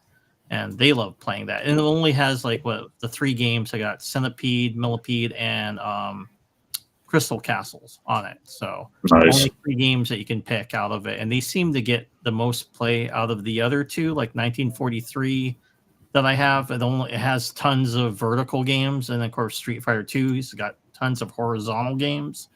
And then of course the kids, they love Double Dragon. It only has Double Dragon. They can play on it, and they love playing Double Dragon in my arcade room. Nice. So Yeah. For mine, it was when I had the dedicated Robotron 2084 machine. That thing, everybody, because you could just walk up and play a game, and it's so fast paced. You could play a decent game in 3 minutes. And at least I keep telling Kelly 3 minutes is a decent time. But that is a tough question though, Poe. That is a great. I like a couple of Kaos's, Scared Stiff, Creature from the Black Lagoon. Oh, nice. They're great. Yeah, but one thing. I'll tell you, if I were to get, go ahead. well, I was just going to say, as far as physical tables, there's one table, and I know I'm going to have to pay a fortune for it. But if I ever see one for sale and it's in pristine condition, it's going to be hard for me to turn it down. But I've heard they want crazy, stupid money for it because they're all used. They don't make them anymore, and that's Batman 66. And I played one of those at Man, the I'm telling you Pittsburgh what. Gaming Expo last year. Yeah, all the toys in it and the things it does and the stuff on the screen showing the bing, the bang, the boom, and Batman and Robin. Yeah, it's a fun table. It's a fun table. Travis will stand there. The only table he'll play the whole time we're down at the pinball. Yeah, it is a tough call, but yeah, I don't know, because like I said, I bought that Joker's table. I didn't know anything about it till I got to the place, and it was like, what do you have in this price range? And he had really only 2, that one and Bad Cats. And I chose Joker's because it had multi-ball and Bad Cats didn't. And I turned out I really love that. And one thing that I'm concerned with that I was kind of looking forward to with this Alice in Wonderland table is I don't really want the super complex rule sets that they have now. Joker's was kind of very mild compared to normal stuff, but it was pretty intense, or pretty much to it compared to my just pinball by Stern. That was the EM table I had, which was very basic. You hit drop targets and pop bumpers. That's about all you did. It had a spinner, but there wasn't a lot of rule set to it. And there's something to be said for knowing how to play the game. And they said this Alice in Wonderland, they're talking about having 8 modes to get through, but I don't think they're going to be super complex modes.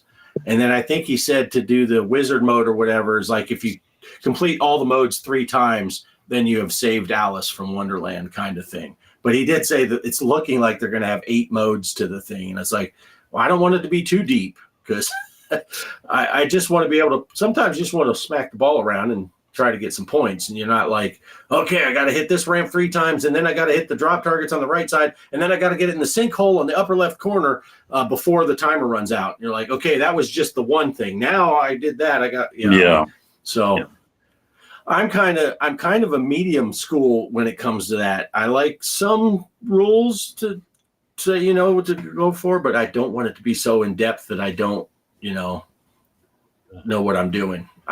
I'm happy with, like, if you watch my videos on my level of what I know about him compared to like Ed's knowledge, where he knows everything you need to do. And it's like, I can't do all that. I can't remember it by the time I watched Ed's video. But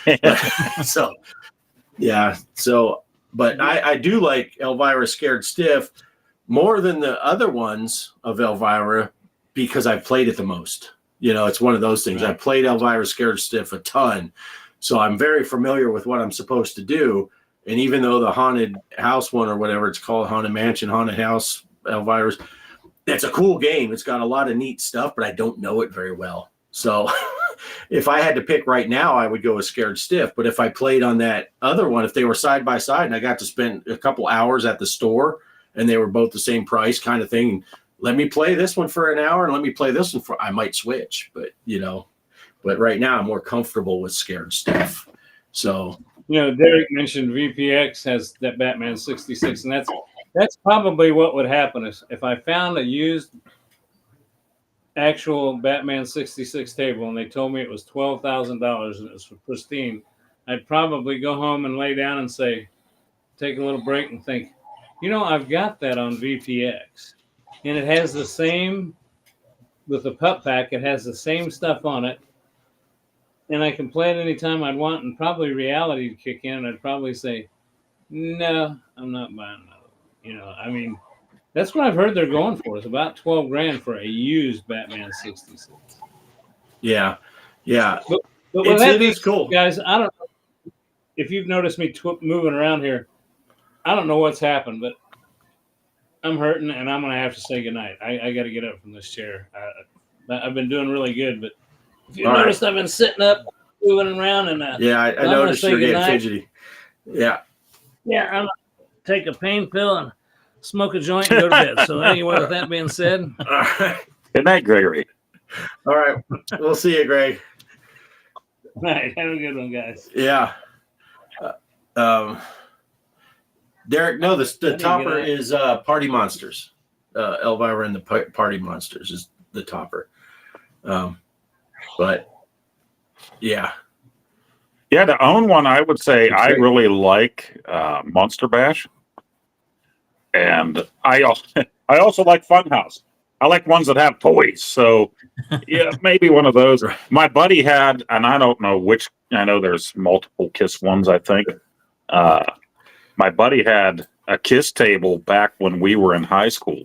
And he was into everything KISS, and his parents bought him a pinball table, and it was in their dining room. And he brought me in to show me his KISS collection. We were both really into KISS, and I was just blown away. But I don't know which table that was exactly. I know there was a little spinner that had Gene's face on it, and on the other side was just the tongue. So whenever the ball hit it, it looked like he was sticking his tongue out. So I thought that was really cool. Nice. Yeah. The first time I ever saw someone that had a pinball table at their house, they had a KISS table. It was a kid I knew down the street from me in Phoenix. And his dad, he had two tables. I don't remember what the other one was. But he let us play on it every once in a while, but not a lot, because we were pretty little. We were talking first graders and stuff like that. So yeah, back in the day when first graders were allowed to walk all the way down to the other end of the block by themselves, and your mom didn't freak out. She'd freak out if you came home too soon. Not if, Greg's going to hit the gravity bong and go to bed. Yeah. But those are great choices too, though. Monster Bash would be tough to not, if I saw a good deal on a really good quality Monster Bash, and if I had room. I don't have room. That's the other thing for me with this Alice in Wonderland. It's not full size, so it makes it a lot easier for me living in a tiny house. But it is, like you said, Mike, when you have a game that, whether it's an arcade game or a pinball, that it's kind of the dedicated game, sometimes you can just turn your brain off about the choosing, just turn the machine on and play what you play. So like I said, I loved it when I had that Robotron dedicated. I did have some other games on it, but you would have, when it booted up, it booted into Robotron, and then you'd have to exit and get into the menus. And I had a pretty cool menu screen because you just use the player 1 and player 2 buttons. And I think I had a jump button for each, just a single button for each joystick if you wanted to play games like, Mario Brothers or something. And it'd be like, it would put up old DOS prompt kind of text on the screen. Press the player 1 start and the player 1 jump if you want to play, whatever, Mario Brothers. Plus both of the jump buttons if you want to play this other game, And yeah, so it was, but we almost 99% of the time when we fired that up, it was to play Robotron. And it got played more than I had a Donkey Kong at the time, and that's my go-to game was always Donkey Kong. I played Robotron way more than I played Donkey Kong because you could get in and out so quickly.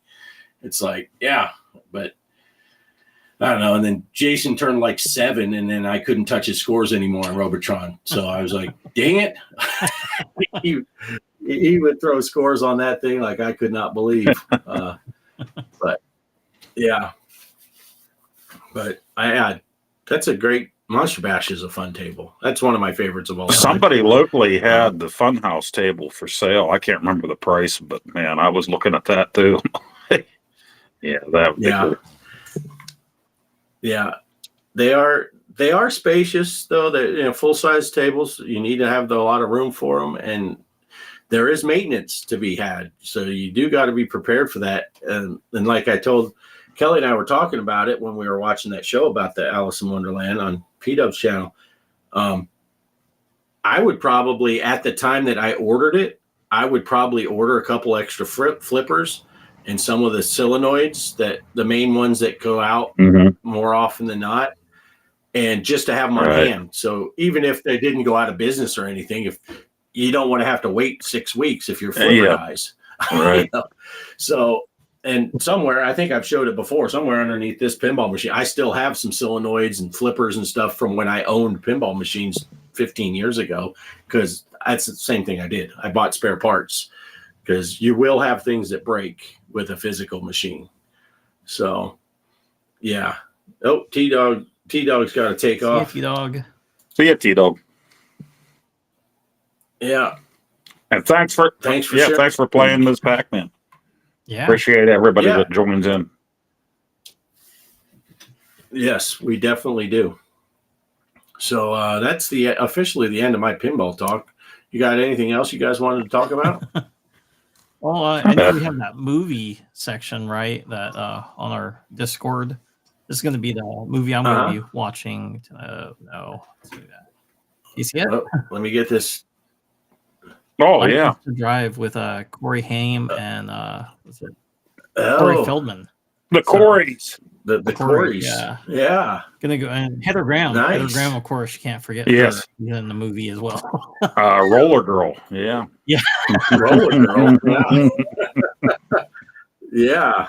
Yeah. Let's see. Hold on. I forgot I had a slideshow on that one too. Here, I'll share it. On Roller Girl? On Roller Girl? Excellent. And Marky Mark. Dirk Diggler. And Chest Rockwell. All right, there you go. All right, here we go. So yeah, I guess that's when he gets his like a permit to drive and stuff. So I'm looking really forward to watching this movie again. Of course, that's his. Was it the instructor? He said, "Yeah, if my coffee spills, you fail." Yeah. Remember that scene? Yeah, that was pretty hilarious. And then let's see here, and of course, there's Heather Graham herself right there. And it wasn't Corey Haim was driving a Cadillac, wasn't it? The grandfather's Cadillac in the movie, if I remember right. So I think he steals it. Remember. So yeah, technically he wasn't supposed to be borrowing that because he did fail his driver's test. Mm-hmm. And stuff. And there's Corey Feldman, his buddy in there. And I remember this scene where they're carrying Heather Graham because she's passed out. I think he later put her in the trunk or something. That didn't look good with the cops. And of course, towards the last, do you guys know who this guy is? The dad, and of course, the mom. He was in a lot of stuff back in the day, and he was in It. Yeah. He was the TV movie. Ah, okay. Yeah. So that was the scene where he was in quite a bit of things. Yeah. He was pretty.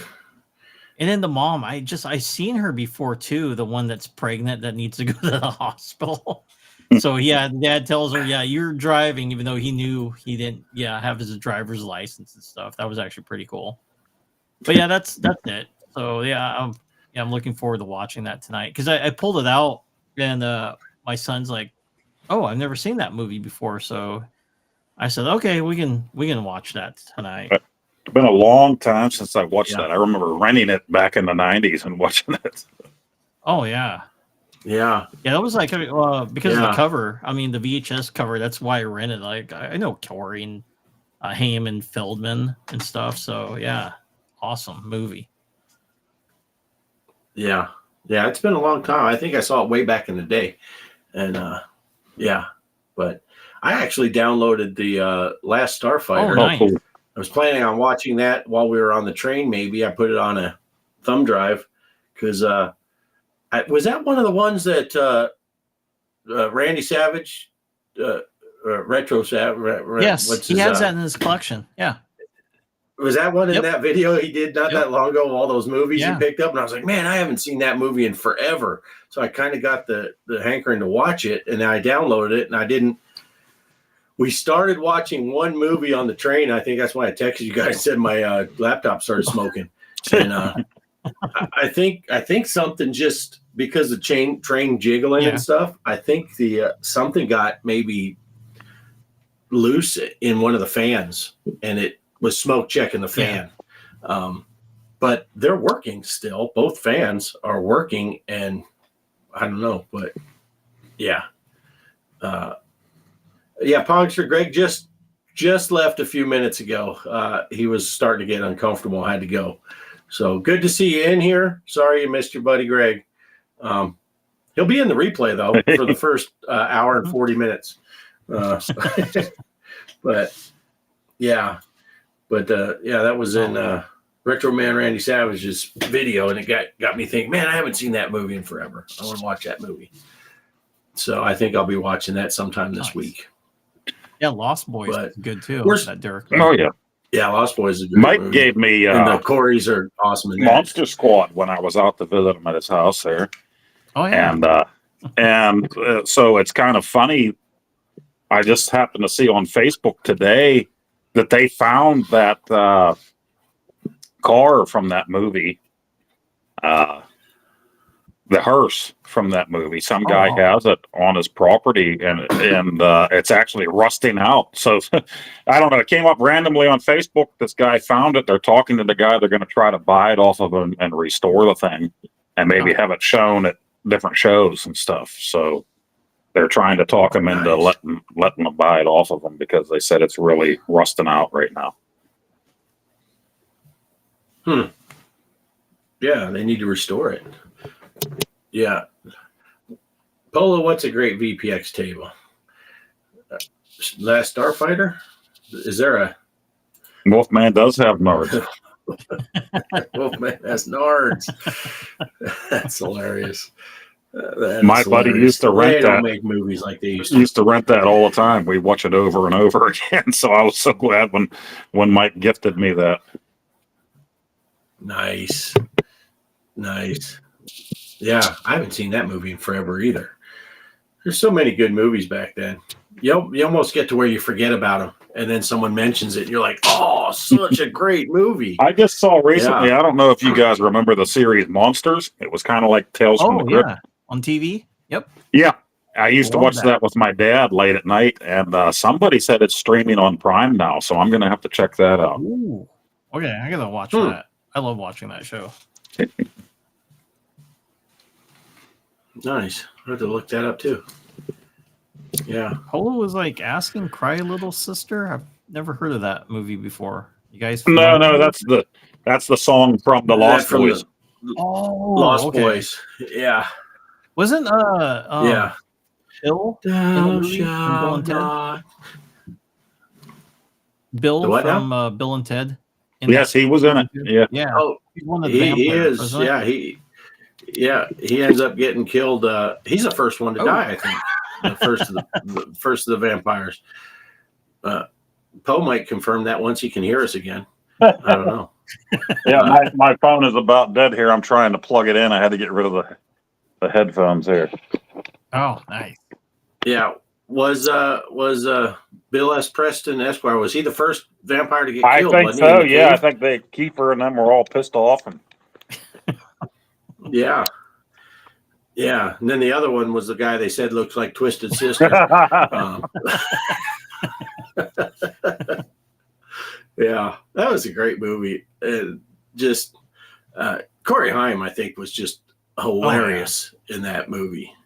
And I don't know, I still can't believe the director or whoever the set designer did him wrong with that Rob Lowe poster. But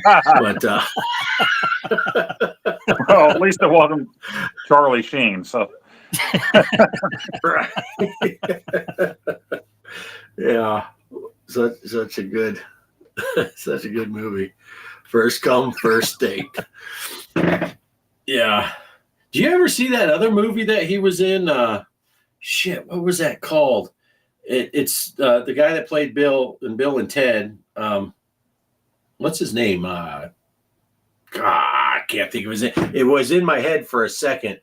And he's in that heavy makeup. He plays the psycho neighbor, and he's like, Kelly might remember. What's the name of that movie, Kelly? Put it in the chat if you remember.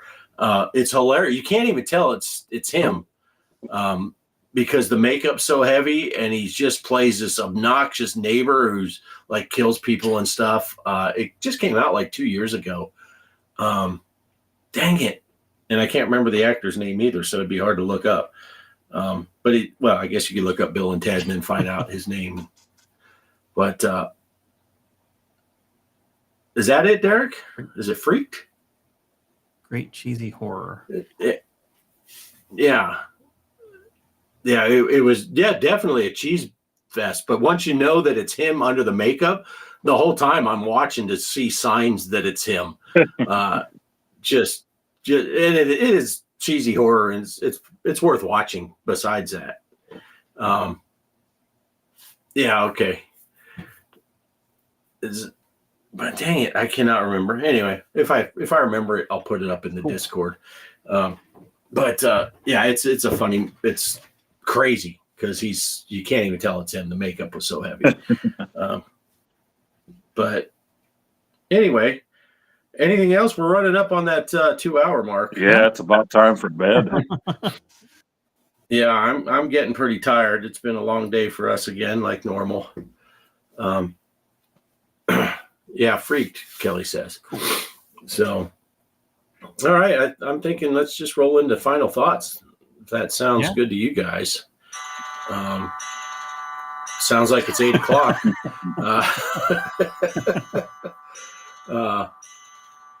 All right. So, Poe, what do you got? What do you got for a final? Yeah, I've been working on 3 or 4 videos, and I actually have one done. All I got to do is upload it. So I don't know if I'll do that now before bed or do it from work at lunch tomorrow or something.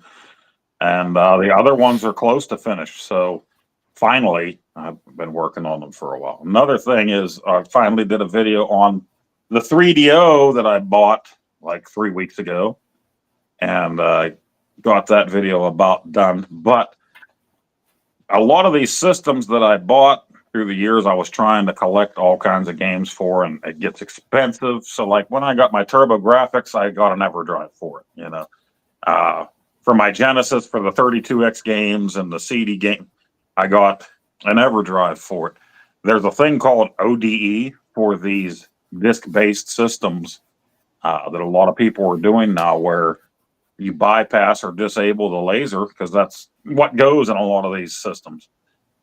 You can buy this mod chip for your Sega Saturn, your PlayStation 1, your Sega Dreamcast, stuff like that. And when I was looking up the 3DO, I didn't find anything on that at first. But today I did find a mod chip for it. So I ordered one. So that way I don't have to burn a bunch of CDRs and hope they work and not work, or buy all these expensive 3DO games. When I get this thing, I should be able to put the entire library or whatever games I want on a micro SD card. And it's a no solder installation.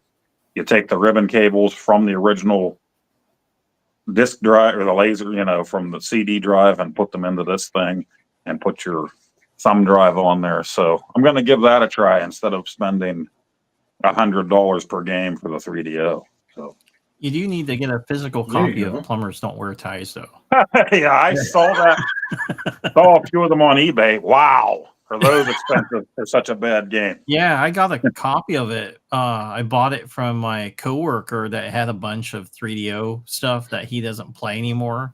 So I just bought like the 2 boxes worth, and I was like really stoked when I seen that. Like, oh, yeah, this game's expensive. Yeah, actually, it's I played it. It's not bad. I know there was an angry video game. I mean, the game is bad, but I thought it was so bad that it was good type. So it was pretty funny to me, just how the quality. I mean, anybody could have shot and did that game and made it just the way it was. So it's, to me, it's unique. I love that game. Oh yeah, yeah. Well, at least now I can just put the ISO on there and play it instead of spending the how many hundreds of dollars it is for the thing right now. And it's funny because I Right. recorded that video yesterday of 3DO, and I played Escape from Monster Manor as the only physical game that I own right now. And just as I got done recording that, I saw that My Retro Life, Tyler. Yes, he did. Yeah, I watched that video already. it's so funny that he just happened to bring a video out about the 3DO and how that was his favorite game when they first got the system. So, Wow. Yeah, and he said he didn't like the Jurassic Park game. yeah, he was looking forward to Jurassic Park, and it was kind of great.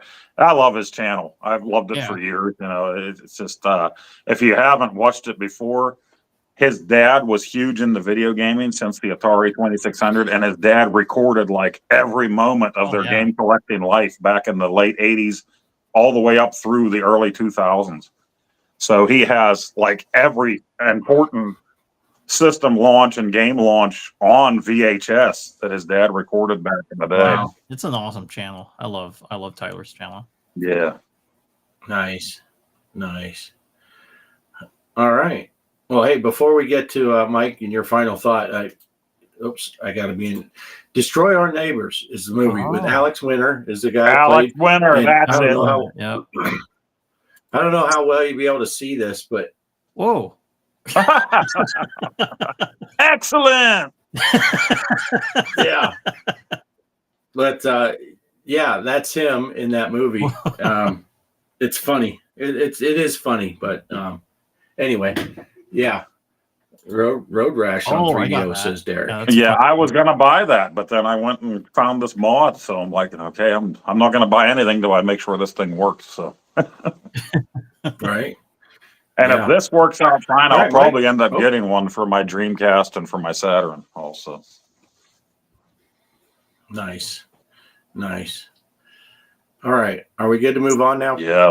To Mike's final thought? Until I interrupt them. Poe will have thoughts for that too. So what do you got, Mike? Oh, well, I got done shooting, filming my Dino Crisis 2 video with me in the game room. So I had to get those shots and a couple B-roll footage. So that's done. I uploaded the computer, and I'm going to be doing some video editing today. So after I get done eating dinner, then I'm going to start working on that. So I'm going to just take my time, and then when it's ready, it'll be put out. So yeah, that's what I got going on. Is the Dino Crisis 2 for PlayStation 1. Excellent. That should be great. All right. I don't have anything really planned. I do have that Zachariah Pinball, the other new table. I can't remember. I don't think I uploaded it. I think it's all edited and everything. I just need to upload it. And of course, I'm going to be playing some Choplifter. Yep. This week, I'm going to be doing a video on that as well and getting in that. So anyone that can get into that Choplifter, we're playing the arcade version. So play it on your MAME or on whatever way you're able to. Get in on the Choplifter right now. The bar is set really low because I don't think anyone set an official score. Poe played for the show last week, but that's about it. So get in early, get in often. So that's really all I got. So I've just been gone for a couple, 3 weeks and trying to get back in the swing of things. And, but I do have this week off all week. So I hopefully can get back into doing some gaming and maybe some recordings too. And somebody's got to think up a console game for next week.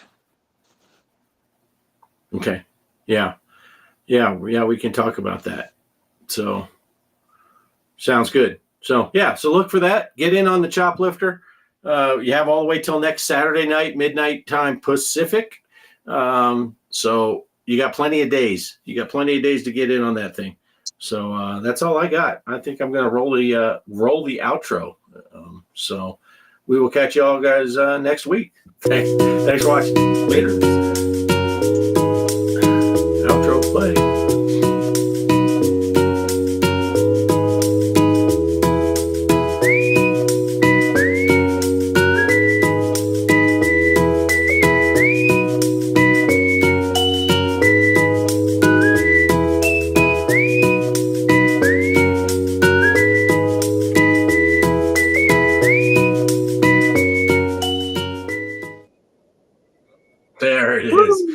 There it is. We knew that.